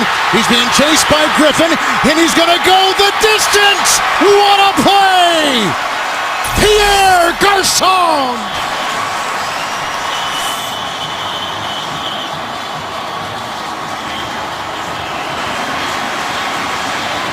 It's not that hard. He didn't make it look hard. Well, this really helps. I mean, all this is a little hook route. He just throws it to him. The corner falls down. The safety, Griffin, takes a terrible angle and then doesn't realize how fast Pierre Garcon is. One thing you can't do at the safety position is you can't overestimate your speed and underestimate the speed of Pierre Garcon. A 70-yard touchdown pass to Pierre Garcon, who had a lot of catches early in the season, but only 8 over the last 3 games. And McCoy found him, and it made it look so easy. You're so right, Rich. It was. You know what's amazing is Kirk Cousins is over there saying, why can't he do that for me? Let's see if he hit the chalk here as he was working his way up and pursued by a couple of Tennessee Titan defensive backs. He got by Wilson, and then Griffin came at an angle. And I think he is safe. He's in good shape. I think he is. I think Michael Griffin totally underestimated the speed of Pierre Garcon. And I thought Griffin had a pretty good angle. He had a great angle. You can't allow it. Yeah, you just got to be able to make that play. Worst case scenario, it's a 20, 25-yard gain. Longest play from scrimmage allowed by the Titans this season. And it comes on the first possession for the Redskins after a quarterback change for Bath. Makes it a 3-point Redskin lead. 12-27 in the third.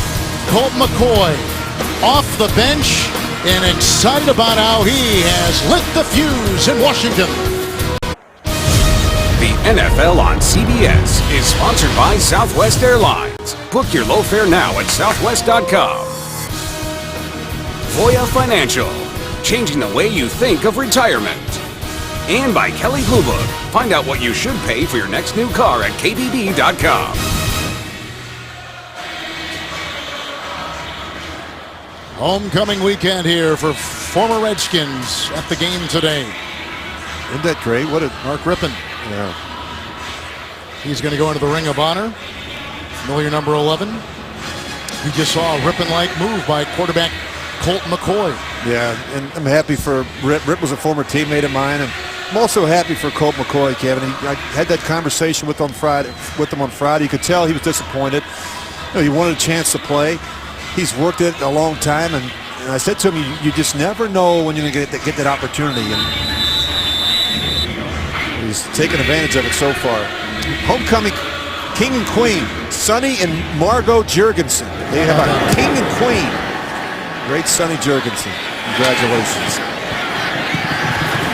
Leon Washington looking for any kind of seam he can find, picking and poking his way, and staying on his feet with a nice return past his own 30-yard line. 30-yard return right there. And after the touchdown pass, Pierre Garçon looked for Colt McCoy and said, "Welcome to the Redskins." And McCoy gladly accepted the ball, which sailed through the air, and then a great run afterwards by Garçon, who you talked about earlier, Rich, led the NFL in receptions a season ago with 113, but a quiet year this year. Yeah, he's got the receptions, but not the yards or the big plays. And Tennessee talked all week about not giving up the big play, and they're really thinking more about Deshaun Jackson and not necessarily Pierre Garçon.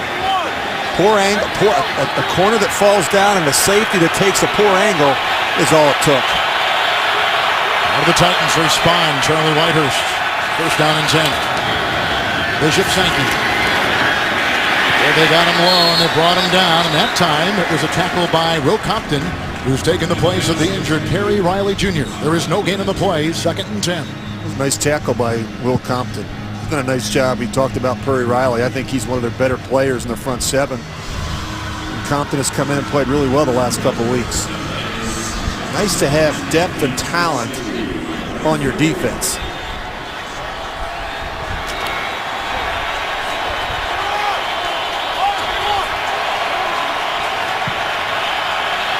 Second and 10.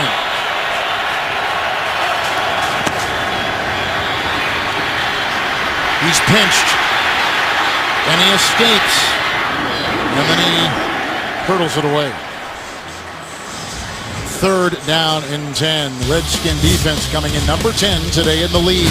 Well, they played hard. They've done a nice job rallying to the football, getting stops, getting pressure on Charlie Whitehurst, getting him off the spot. They've done a good job disrupting the timing and the rhythm in the passing game. And, of course, it doesn't hurt when you take the ball away. Redskins have played well through the first 30 minutes of football. Playing without D'Angelo Hall, who has a locker room presence, and now defensive coordinator Jim Haslett's got a lot on his mind, trying to see if the offensive momentum can switch to the defense. But as you just saw, they've been there. 3rd down and 10. In the nickel.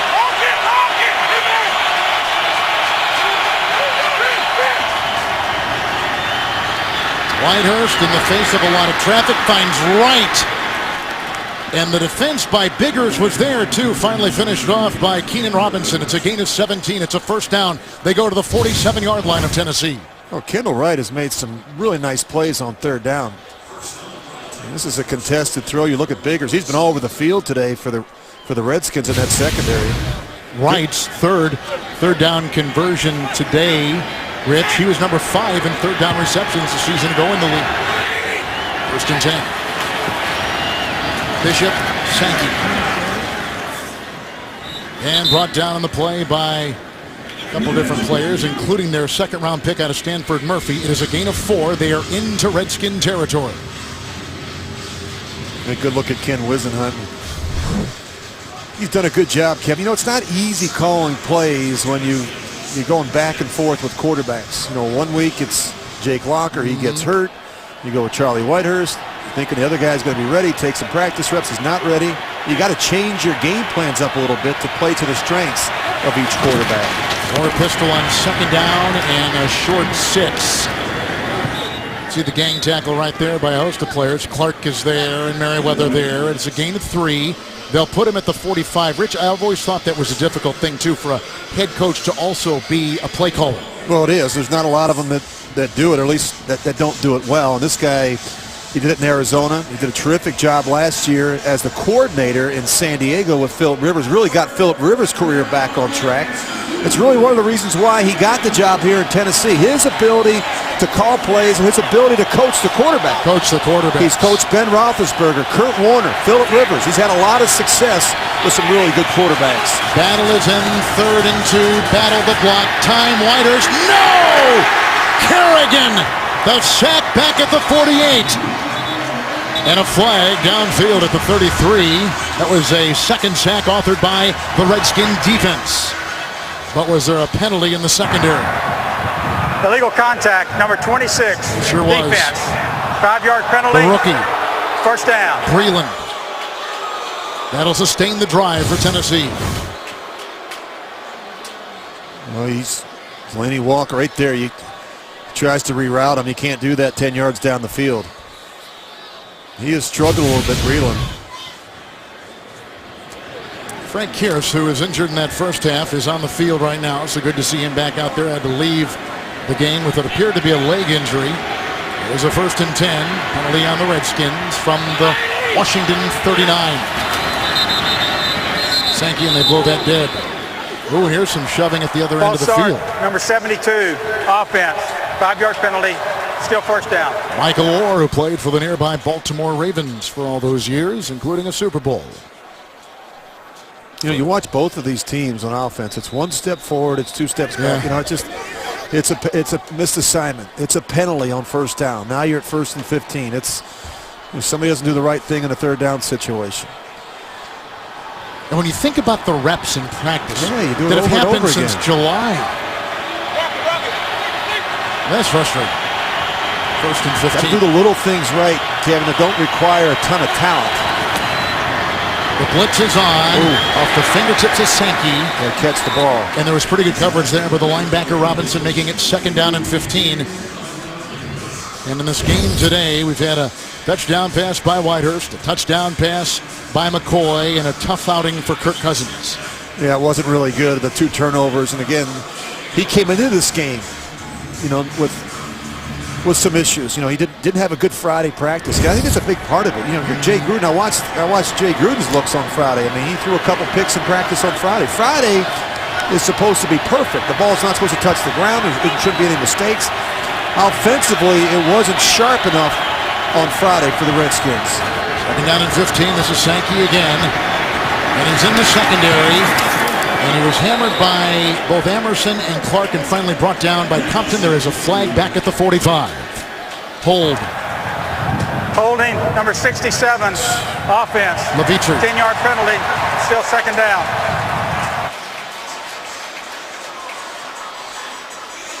Struggling teams do this. Yeah, you got a 2nd and 15, and you rush for 15, and now you go backwards. I mean, and it's not any one particular player. I mean, we just saw Orr, and now we've got Levitri. You know, if it's okay for you to make a mistake, and it's okay for me to make a mistake, and it's okay for your statistician to make a mistake, and okay, now all of a sudden we've got a whole telecast that's full of mistakes. No one's holding on to the rope. No one's entitled to make a mistake. Yeah. That's what you have to understand as an offense. You've got to go out and have a clean performance. 2nd and 25. Whitehurst tries to get a big bunch of it right there, and that ball was loose on the hit on Delaney Walker. Question, was his knee down before he got hit? 11-yard pickup, they say it was, to the Redskin 43. Both teams have done a good job, though, dislodging the football. I think he's down. Clearly that knee is down. And he's got the ball. Yes. But Rich, as you always say, it's never one thing. It's a lot of little things that cause the problem. Yeah, really, it's what it is. And that's why you find yourself in these situations. Look at it, another 3rd and long. Titans, this is the 5th time, Kevin, they've been in a 3rd and 10 or longer situation. You're not going to convert a lot of them at this level. There are 4 defensive backs. It's 3rd and 13. Washington was in. Whitehurst may have to go to him. There's a little outlet there on the sideline.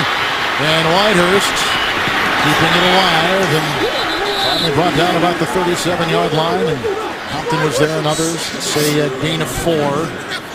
And they've got, so let's see if they're going to try here for something. They're going to try for 3. They're going to try the field goal. We think, nope. They're going to bring out the punter, Kern. All-time Titan and Oiler record leader in gross punting, net punting for this team. It'd have been a long one. 55 yards, about, with wind a factor too. So Kern will punt. Roberts is deep back at about the 10-yard line for Washington.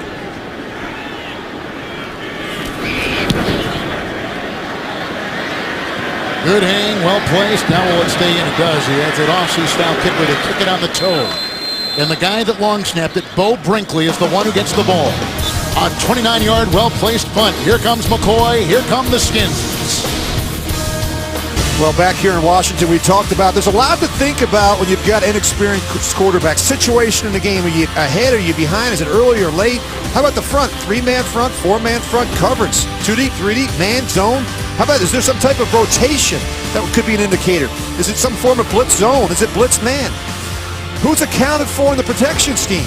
And finally, are you equipped? And do you have the tools in your toolbox to handle every possible scenario you'll face during the game? And Kevin, as we've seen, some of these quarterbacks don't necessarily go through that process. You got to stay in front of it. You got to be thinking about why plays are called in certain situations and what type of defense am I getting? Is it nickel? Is it regular? Is it some form of pressure? Experience plays a huge factor, obviously, in playing that position. Paulson a block, Jackson a block. This is Alfred Morris. Close to a first down. Brought down on the play by George Wilson. He picks up 10 on the play. Well, Rich, then do you have a routine where every play you do the same thing? I look at the safety, I look at the line. I mean, it's like you. It's your checklist. And it took me a while, Kevin, as a young quarterback to develop that. I remember early in my career, I couldn't tell you what the front coverage, I'd go to the sidelines. I had no idea. It was moving so fast. It's like a 16-year-old with a driver's license. I always say, it's moving way too fast. But as you get older, you get to be a better driver. You see things. Your vision expands. McCoy, his vision expanded right here as he sees Paul running again. Niles Paul had a nice play to open the contest with a 51-yard catch and run. Picks up 8 right there. Brought down about the 27-yard line. You're right. When you first get your driver's license, you're scared. You're holding on to the wheel and you're looking just straight ahead. All you see is the car in front of you. But when you've been driven a while, yeah, you're able to see the oncoming traffic. You're able to see the pedestrian in the crosswalk. You're able to see cars behind you. And so what happens is your field of vision begins to expand, and you notice little subtleties. Like, for example, the cornerback at 8 yards as opposed to 10 yards. Second and 2 handoff to Morris. He was belted by Avery Williamson. You've told me before, Rich, that when you were quarterbacking, you would see the landmarks where that quarterback was. Was he before the snap? Yeah, right. And I think that's what happens. Is you look at Peyton Manning and Tom Brady and Drew Brees and Aaron Rodgers. Kevin, these guys have played so many snaps. We're looking at a bunch of quarterbacks today, and Charlie Whitehurst and Kirk Cousins, and obviously right now we're looking at Colt McCoy. They haven't played a ton. There is a player down for Tennessee. We think it's Sammy Hill, who blocked a field goal last week against Jacksonville to preserve the win. He is down now, and there's a timeout in Washington. The NFL on CBS is sponsored by USAA, proudly serving the financial needs of current and former military members and their families. And by Microsoft Surface, the official tablet of the NFL. The injured Titan Hill walked off under his own power. Looks like a little spark here provided by McCoy. Yeah, you can't change the tackle or even the running back. When you change the quarterback, Kevin, you can create a spark. Now everybody in the stadium knows something's going on. It's a 1st and 10. This is Alfred Morris. Not a lot there. It was that Jarrell Casey wrapped him up and tore him down like a rodeo cowboy. That's a gain of a yard only to the 30-yard line. And Kevin, when you've been a starter and you've been that guy, the franchise quarterback, and you lose your job, you've got a different perspective, I think, on another opportunity. And what is that perspective? Well, when you know that you're going to work as hard as you can when you finally get that opportunity to never come off the field again. And I think that's what Colt McCoy's trying to do, and he knows it's going to be difficult with RG3 here in Washington, but you know, everyone is evaluating your body work. Every time out, there's another 31 teams out there looking at how you're playing, how you're handling the situation here in Washington. 2nd and 9 to Garcon. He picks up 3. Bleedy Ray Wilson was there to make the stop. And as you've always said, backup quarterbacks have to prepare every week, even though they're probably not going to play, prepare like they're going to start. Kevin, I always said I think it's more difficult to prepare as the backup than it is a starter. You're not getting the reps. You know, you're not getting a lot of attention in the meeting rooms. You're throwing scout team work all during the week. And now all of a sudden you get into a game, and the speed of the game is significantly different. Looked like an offside on Tennessee. Good job by Colt McCoy mixing up the snap count. Neutral zone infraction number 99. Casey. Defense. 5-yard penalty. 3rd and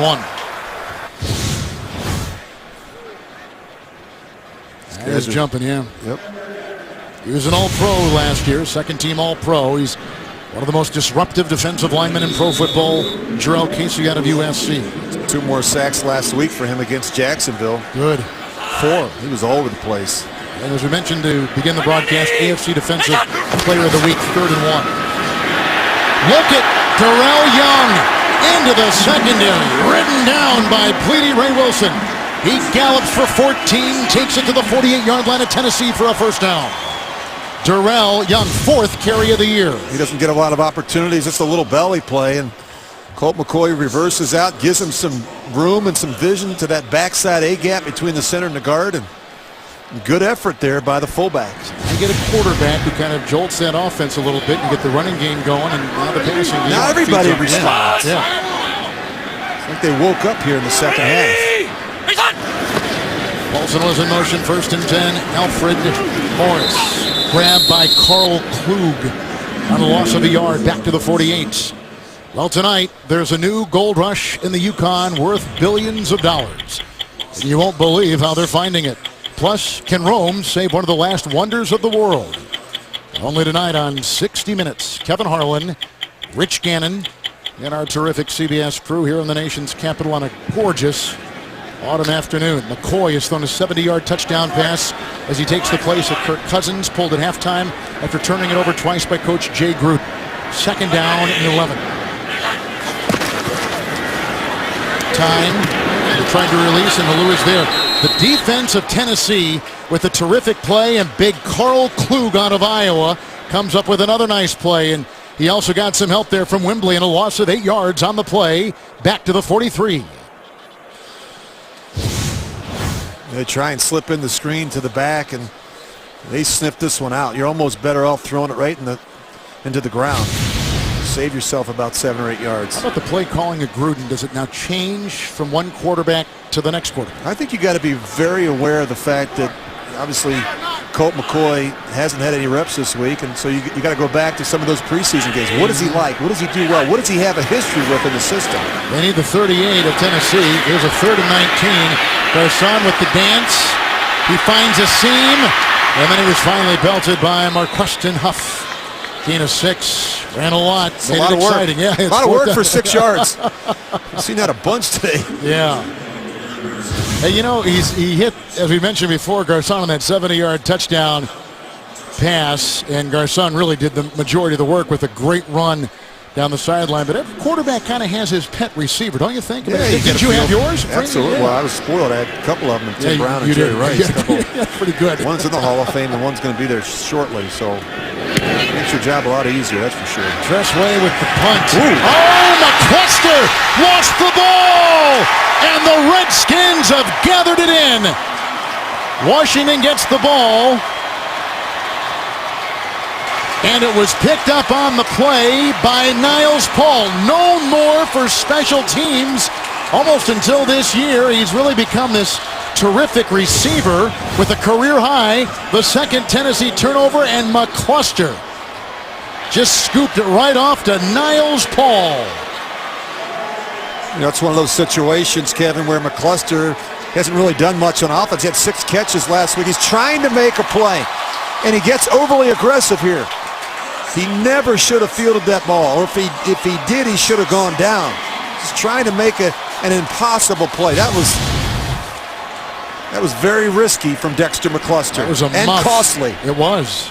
It's a muff, and now obviously deep in Titan territory at the 16-yard line, and the Redskins, who already have a 3-point lead and have been able to try to work some things through some turnovers and otherwise.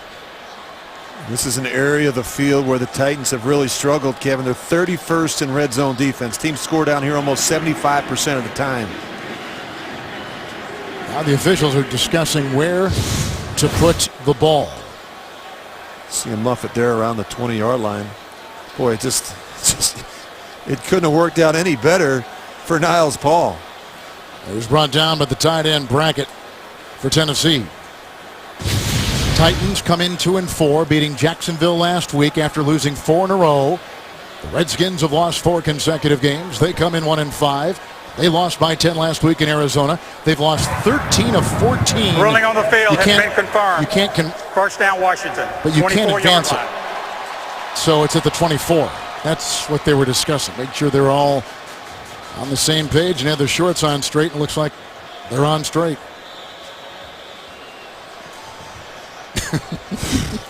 Man, sloppy at times, isn't it? Yeah, you're good not to comment on that. Let's see if they can cash in on this. McCoy, chased by Morgan, flips it off to Young. Here comes Griffin. He's got the first down inside the 14-yard line of Tennessee.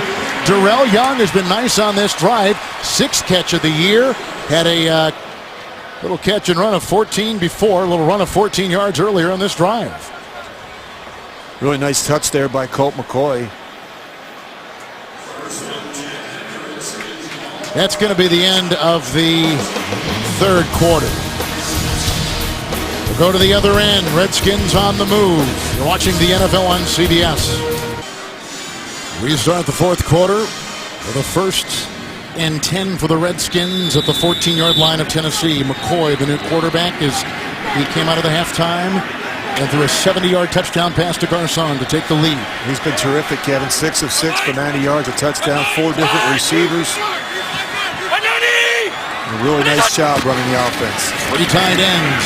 Morris grabbed from behind by Sammy Hill, who was injured before, now back out on the field. It is a gain of 1 to the 13. You know, sometimes playing this position, it's not so much about the plays you make, it's the plays you don't make, it's the plays you make and the decisions you make. And I think you look at the numbers there, and obviously we just talked about Colt McCoy's been very efficient here in the second half, but you know, just eliminating the poor decisions. That's the issue right now with Kirk Cousins. It's not that he's not talented enough to make the throws or run the offense, it's the decision making and the poor decisions that come in critical times in games.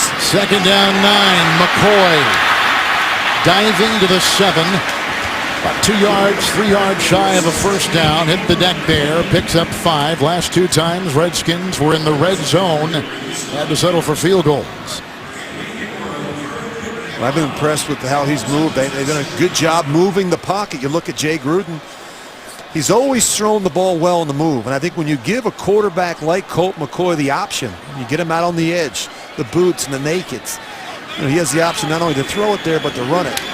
Wouldn't be a bad idea in a situation like this. Well, we won't see it now with him in the gun. In the pistol, 3rd and 4. Oh, Jay will call timeout. Talk it over. Had a terrific career at Texas. I think it was well documented, and he came in as a high draft pick, in the 3rd round by Cleveland, and didn't see time there. Went to San Francisco, backed up Colin Kaepernick, was in that system with Jim Harbaugh. And today, he has lit the fuse. 70-yard touchdown pass right off the bat. Garcon really was the guy that made this play go. Yeah, but it's so good for your confidence, right? You throw a little hook route and the receiver makes a couple guys miss and goes 70 yards. We talked about the ability to move the pocket with the athletic quarterback like Colt McCoy. We've seen a bunch of the stretch keeps where he's out on the edge. He's always thrown the ball well on the move, particularly to his right. Nothing in this half to Deshaun Jackson yet. Let's see if that changes here. 3rd and 4. 5 in the secondary for Tennessee. McCoy. Oh, knocked away. Beautiful defensive play by Bleedy Ray Wilson. He's out of UConn. Comes up with a nice place. Coming off a terrific game of 11 tackles against Jacksonville. And so an incompletion. A really nice play by Bleedy Ray Wilson. You're right, Kevin. Both corners played well last week. I think without question it was their best game collectively. They combined for 22 tackles. They limited the explosive plays. Bleedy Ray Wilson gaining confidence each and every time out. Kai Forbath has had field goals of 31 yards and 31 yards, both red zone possessions. Here's a 3rd red zone possession, and it may be a 3rd field goal. 27-yard try here. Skins on top 16-10. Early in the 4th. Redskins have lost 4 straight. They've changed quarterbacks again. McCoy is in there. Week 7 continues later today on Fox. Then tonight with Sunday Night Football on NBC. And tune in tomorrow for Monday Night Football on ESPN and Westwood One Radio. Boomer Esiason and I will be in Pittsburgh for the Texans and the Steelers. So that's what the red zone has produced today for Coach Jay Gruden. It's only a 1-possession game. It feels tilted, though, doesn't it? You know, you look at the red zone, it's been the real issue for Washington. 3 red zone trips, Kevin, 3 field goals. That's how you lose football games. When you get down there and you have to settle for 3s. Come back and bite you. Tennessee's only trailing here by 6. You can't, good teams don't let other teams hang around in the 4th quarter. Let's see what happens. Whitehurst down by 6. So far, Rich, the Titans have not done a lot of scoring in the 4th quarter of any game this season. No, they've struggled in the 1st quarter as well. That's really been their issue. Only 1 1st quarter touchdown through 7 games and only 1 4th quarter touchdown in the 4th quarter through the first 6 games. What about the lack of Delaney Walker, too? Very quiet. 4 targets, only 1 catch. Whitehurst 1st and 10, going through his progressions, looking out for Nate Washington, who's got the ball in front of Emerson. Goes to a 1st down to the Tennessee 29, picks up 9. His first catch today. Kevin, I'm looking at my notes, and we talked about Delaney Walker, but how about Dexter McCluster? I mean, he had 6 catches last week. He's got big playability. A lot of them come from out of the backfield. He made the mistake on special teams. Let's not put him on the shelf now the rest of the game. And mostly Bishop Sankey in this one.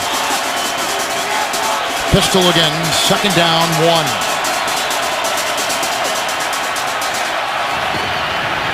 This is the aforementioned Sankey. Blocked by Walker. Slowed up behind the line of scrimmage by the Redskins' Arakpo. He got good penetration. It's only a gain of 2. It is a 1st down. There's a good look at Dexter McCluster. And, you know, he's a lot. He brings a totally different dimension to this offense. But yet it's not like it's palpable. All season long, you've not really felt his presence. Well, last week he did. I mean, he had 6 catches in that win over Jacksonville. And you look at Sankey. He's a rookie, Kevin. He's playing a lot of snaps. He needs a blow once in a while. Skins in the nickel, 1st and 10 for Whitehurst. Pocket crumbles and down he goes. Sacked again. Russell down that time by Chris Baker. His first sack of the season. He's had 5 starts in the defensive line. He replaces the injured Barry Cofield at nose tackle. That'll be negated by a holding penalty in the secondary. Illegal contact, number 52, defense. 5-yard penalty, 1st down. On Keenan Robinson. I think he was working on Delaney Walker. May have been, you're right. That's a handful, isn't it? It is a handful. We talk about tight ends that run routes like a wide receiver, and Delaney Walker is one of them. He's getting a lot of extra attention in this game. They're doing a good job trying to disrupt his timing and his release on the line of scrimmage. They're choking him.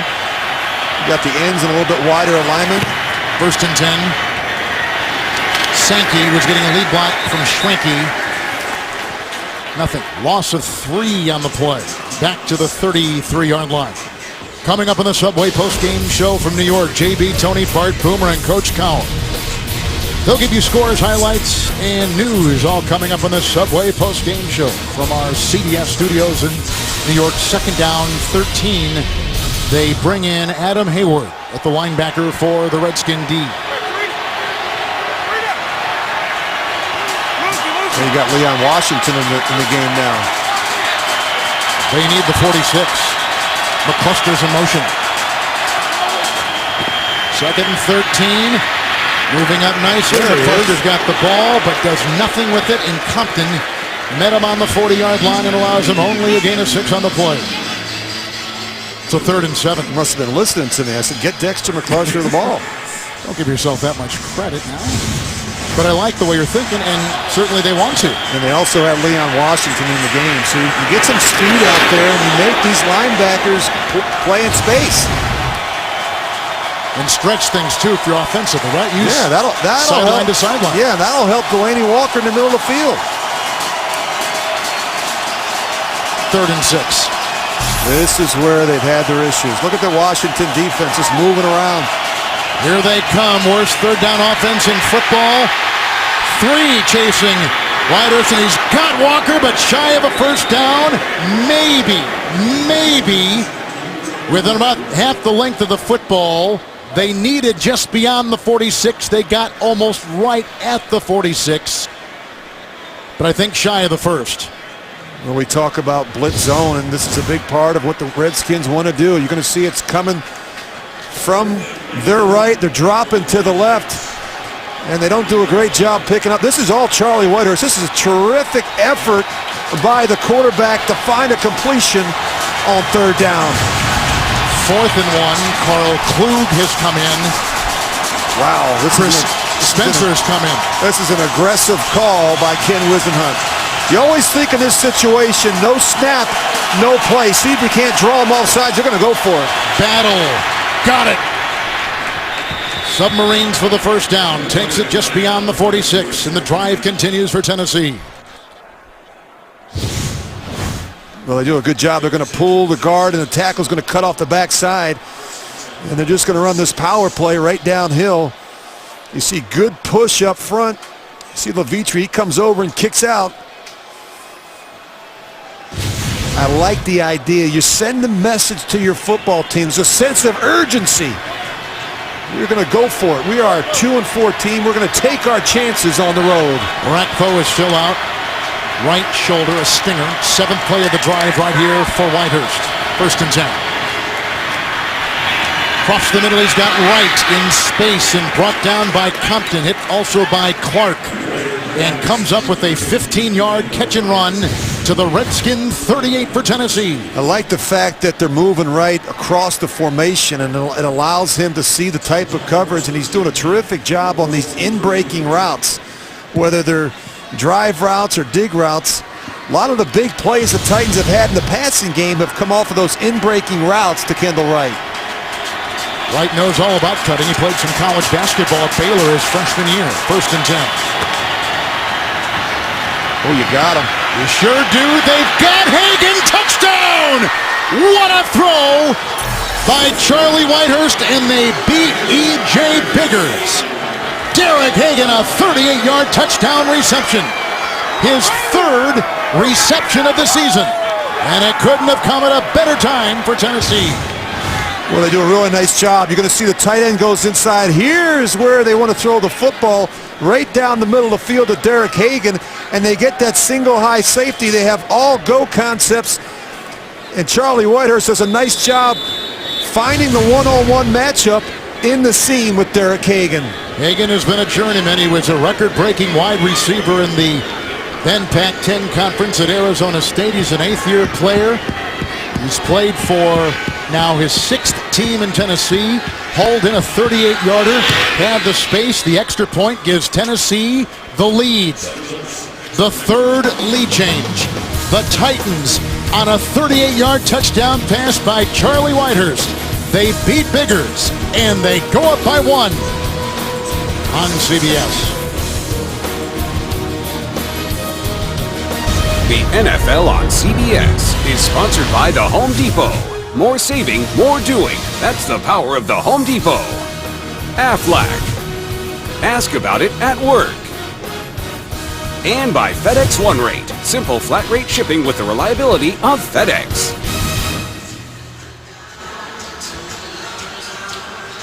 Back in the nation's capital, 2 touchdown passes today by Charlie Whitehurst. One of 14 yards to right. Moments ago, a 38-yarder to Derek Hagan, giving his Tennessee Titans the lead.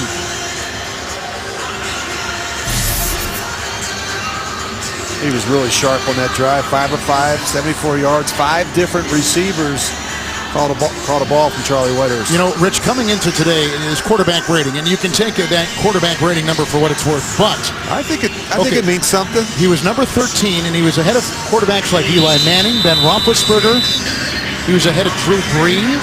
You know why? Because he's not throwing interceptions. I mean, you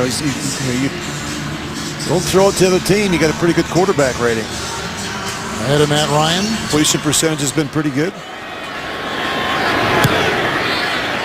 Halfway through the 4th quarter, here comes Roberts. He'll take it out.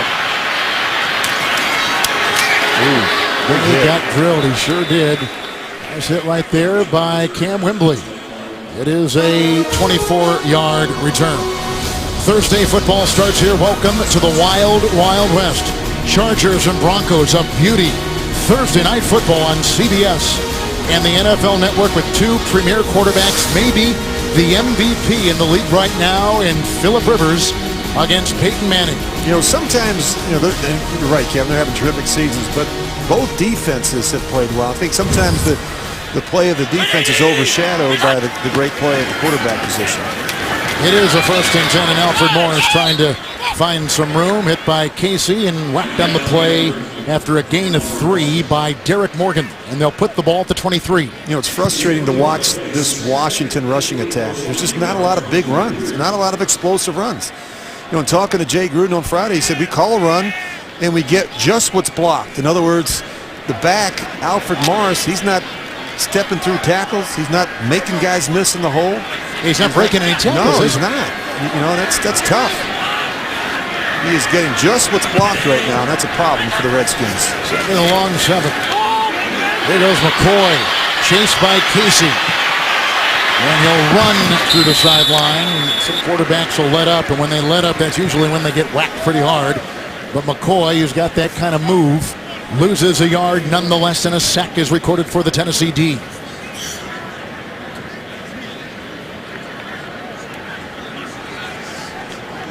Colt McCoy, in the words of Jay Gruden, wouldn't replace Cousins. At least until the quarterback Griffin came back. That obviously has not happened. 3rd and 8.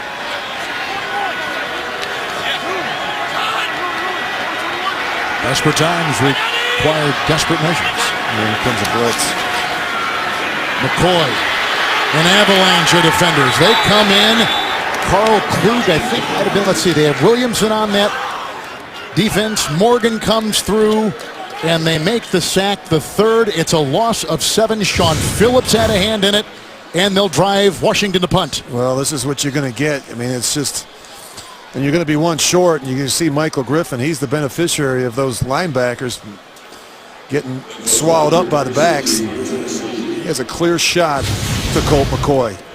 The punt by Tress Way, who was let go by Chicago off the side of his foot. McCluster waving it off and lets it roll to about the 34, 33-yard line. 51-yard punt. A lot of emotion by the Tennessee Titans trying to win their 2nd in a row. Still very much in it in the South. All right, the Redskins just punted. Here come the Tennessee Titans. They lead by 1. Moments ago, a 38-yard touchdown pass to Hagan from Whitehurst. Lining up again from their own 34. 1st and 10. Sankey. Jarvis Jenkins, he had Baker in there. There just wasn't a lot of space and flag thrown. Sankey could not find room. Illegal hands to the face, number 62, offense. 10-yard penalty, still first down. Schwenke, the center. Coming up on the Subway postgame show, join JB, Tony, Bart, Boomer, and Coach Coward for the latest scores and news and highlights. All coming up on the Subway postgame show from New York. The ball goes back to the 24. First and 20. Yeah, costly mistake. We talked about how, finishing off a team. Tennessee has the worst fourth quarter time of possession. They're averaging just a little over 5 minutes a game. We need to put together some first downs here and ice this game. And you don't do that by making a costly mistake on first down. The spot wasn't right. They push it back to the 33, the 23. They had to throw the ball somewhere in this series. Yep. Reset the play clock to 10 seconds, please. 10 seconds on the play clock. First and 20. So here in Washington, Charlie Whitehurst has thrown 2 touchdown passes moments ago to a journeyman receiver in Derek Hagan. For those just joining us, 38 yards to go up on Washington. 17-16, Bishop Sankey. He gets by Murphy. He finds refuge on the sideline. Will Compton was there. It is a gain of the yard. And the big story here has been the pulling of Redskin starting quarterback Kirk Cousins with Griffin injured and putting in Colt McCoy, who came out after the half and quickly on his first drive throws a 70-yard touchdown pass to Pierre Garçon. No question, Kevin. He did provide a spark in the second half. And, of course, 10 of 16, 139 yards for Kirk Cousins with the interception in the first half. But McCoy, 6 of 7, 90 yards, and the big touchdown, as you point out, to Pierre Garçon. Nickel secondary, second down and 19 for Sankey. And again, not a lot of running space. Jenkins jumping on his back. The ball to about the 27. Picks up 4 on the play. Here's what has happened today in the nation's capital. Well, Kirk Cousins struggled. I mean, he's fighting zoning linebackers. Colt McCoy comes in and really finds Pierre Garçon, makes a couple people miss and goes 70 yards for a touchdown. And Tennessee Titans came right back. Charlie Whitehurst finding Derek Hagan for a 38-yard touchdown reception to put him up 17-16. And Rich, 3 red zone field goals by the Redskins today. Real problem, Kevin. They've stalled down in that part of the field, and you settle for field goals, and it costs you a football game. Sankey on third down and 15. Gain to the 36. Chopped down right there by a host of defenders, including Merriweather. He was in there, and that means a punt coming up for Tennessee. Now, how about the use of the timeouts, Rich? Tennessee with 3. The Redskins have 2, and you see our clock is ticking at about 3:45. Yeah, timeouts really aren't much of a factor right now, Kevin, with 3:44. I mean, plenty of time for Washington to get the ball, get good field position, and go down and win this football game. Tennessee's the one that's probably going to start using those timeouts once we get around 2-minute warning. Kern to punt. Andre Roberts is back inside the 30-yard line for Washington. Very good punt. With the wind to the 20-yard line. Roberts is right there. Hang time of 4.5. 44-yard punt. McCoy down by 1 at home with 2 timeouts. The NFL on CBS is sponsored by Geico. 15 minutes could save you 15% or more on car insurance. And by Subway Restaurants. Subway. Train hard, eat fresh.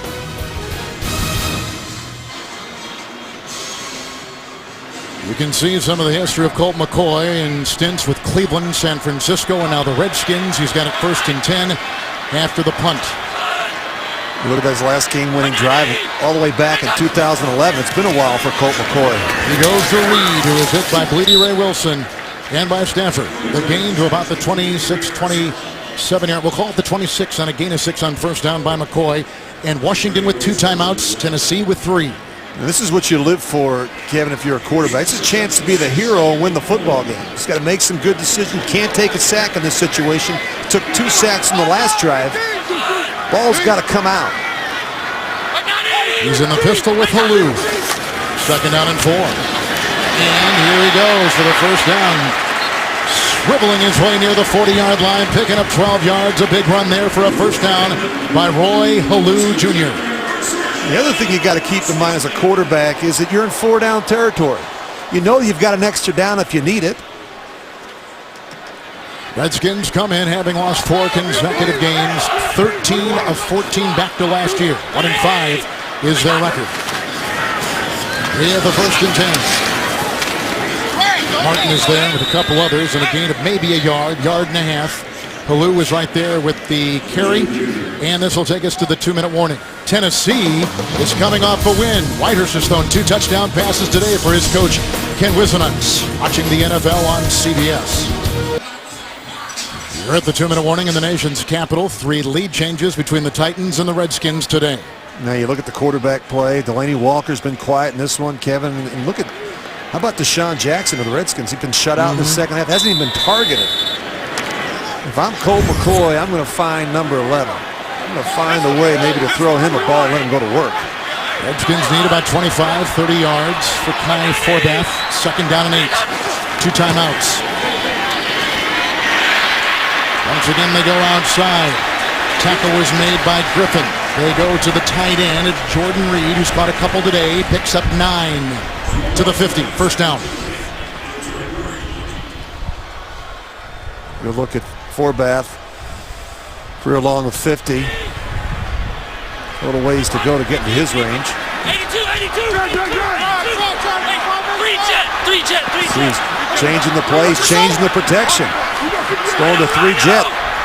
Line should slide to the right. 1st and 10.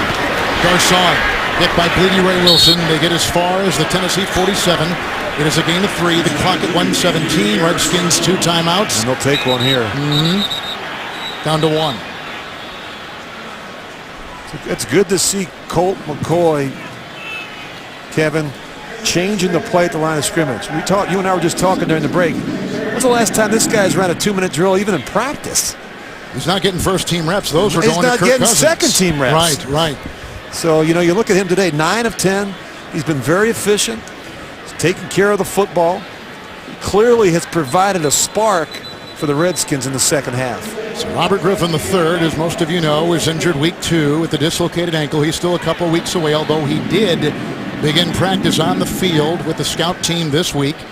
Kirk Cousins has been here. He leads the league in interceptions. He threw one earlier today and then fumbled one. So he obviously is on a wayward track, and they opt at halftime when they said they wouldn't to go to Colt McCoy. Well, this is where Cousins has really struggled, Kevin, late in games. Most of the interceptions seem to show up in the 4th quarter. I think that's a big reason why Jay Gruden decided to make the change to Colt McCoy. 2nd down and 7 with a timeout for Colt McCoy. Going deep, and oh, what a catch! Deshaun Jackson! What a grab at the 12! A 36-yard strike! And a flag has been thrown. It's against the Redskins. On both teams. Well, offset. Illegal offsetting. hands to the face, number 68. Illegal hands to the face, number 58, defense. Those fouls will offset. We'll replay 2nd down. They had pulled Columbus. They had put in Tom Compton at that right tackle.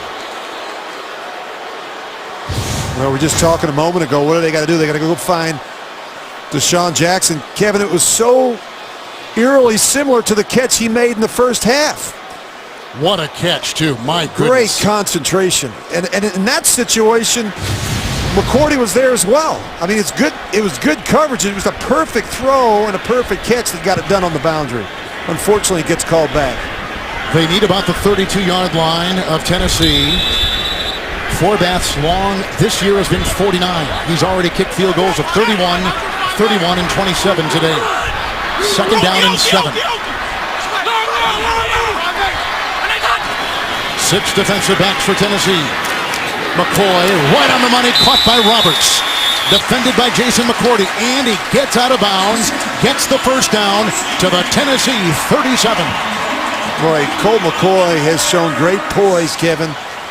Really, he's throwing the ball well. He's making good decisions. He just looks very comfortable in the pocket. On this drive, Rich, a 12-yard run by Halou, 9-yard pass to Reed, 10-yard pass right there. 1st and 10 from the 37 with a timeout, 62 seconds in regulation. Well, Tennessee's got to start thinking about using some of their timeouts, Kevin. They got 3 of them.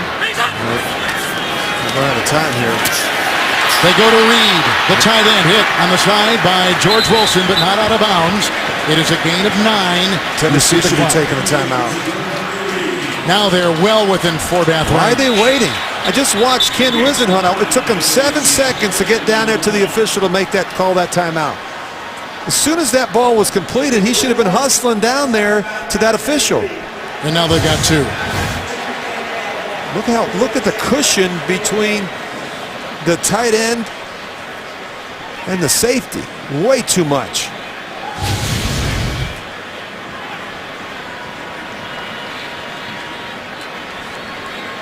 Take a look at Forbath and what he has done today.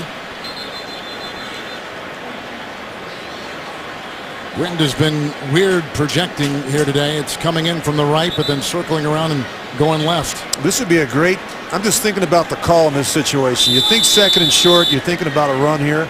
I like the idea of faking the stretch to the left and coming out here with the boot to the right with the quarterback. Well, of course, we're in the gun and I'm wrong. You can still do it. But what I'm saying is, you still got to get yourself down there. 2nd and 1, Halou. Yeah, you get stuffed. He tries to winnow his way. That should be called plays. A loss of yards. Back to the 29. You see the clock now stopped and another timeout. This is taken by Tennessee, 1 apiece.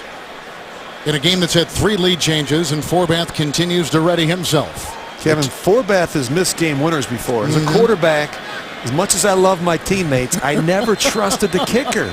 I didn't want to put it in his hands. I don't want him to take a shot from 45 or 48 or 50. I want to get it down there tight. I want it to be a chip shot. I don't want to be conservative on 2nd and 1 and try and run the ball and get a little bit. And in the back of your mind, you remember that Sammy Hill last week for Tennessee blocked a field goal to preserve a Titan win. It was a long one. It was. 3rd and 2. The longer it is, the lower it's got to go off. 3rd and 2. Halou is in, offers the block. And McCoy for Jackson held. The yellow is on the field.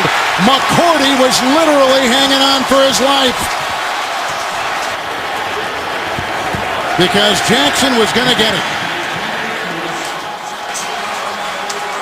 And now it's really going to be deep in Tennessee territory.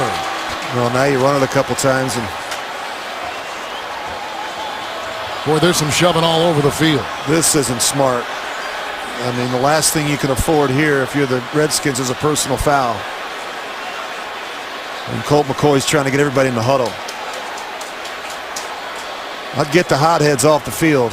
Well, Trent Williams, your starting left tackle, is one of them, and I think he feels like they've been going a little bit low on him most of the day anyway.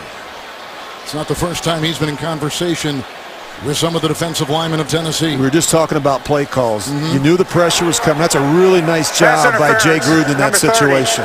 30, defense. First down at the spot of the foul. Watch it again.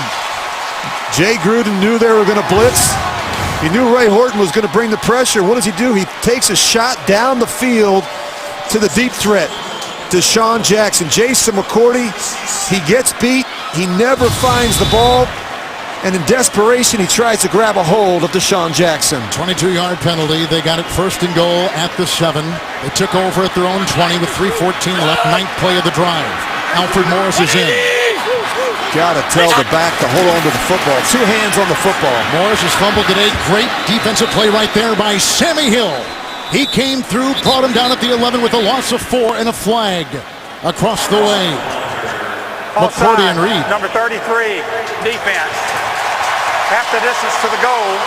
Still first down. That's Michael Griffin in the secondary, playing on the line in the box. Well, he's right in the middle of your screen. He's just going to try and time up the snap count. He gets there a split second early. He's just trying to do everything he can to knock the ball out of the hands of Colt McCoy. Trying to do a Palomalu. Yeah, you got to hit it.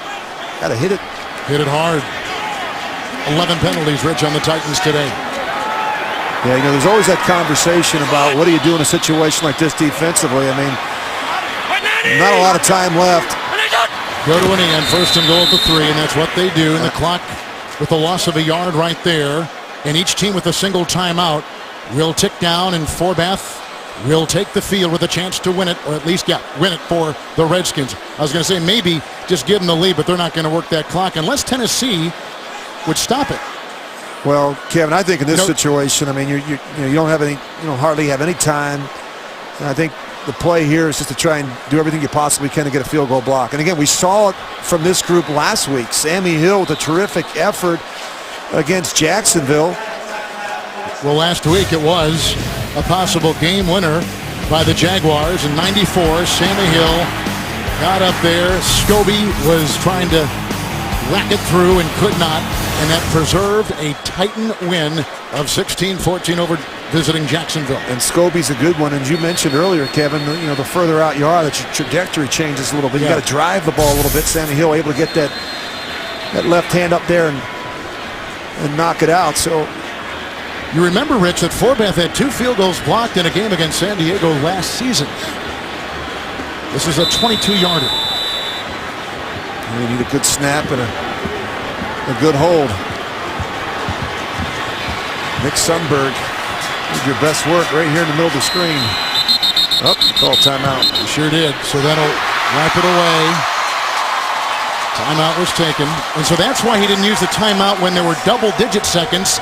And you would think, all right, maybe we could get, 15, 20 seconds on the clock, taking our timeout then. And it would only give them the lead, but now it's for the game.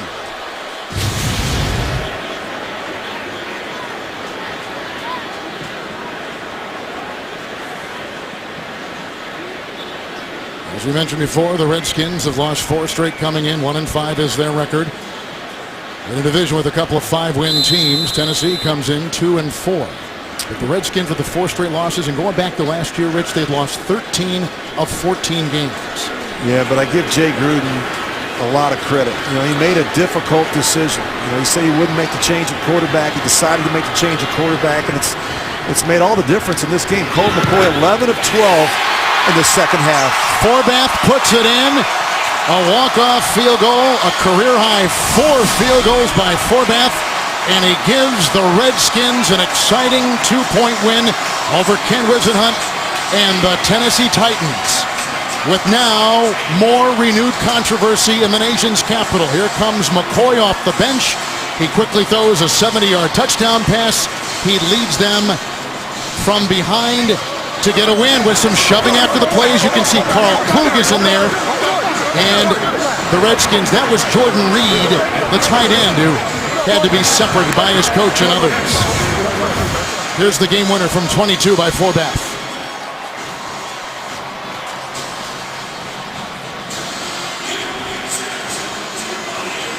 So the Redskins go to 2-5. The Tennessee Titans drop to 2-5. McCoy, a well-executed 5 of 5 performance for him on the final drive for 38 yards with plays of 9 to Reed twice. They got a run of 12 by Halou, and they were able to get in field goal range. Plus there was a penalty, a 22-yard penalty, and it went on McCourty in the secondary for the Tennessee Titans. Well, the offense looked so much different in the second half after they made the change to Colt McCoy. Coming up, the Subway post-game show from New York for Rich Gannon. Kevin Harlan saying so long from Washington, D.C. We had 4 lead changes, and the Redskins come out on top, stopping a 4-game losing streak.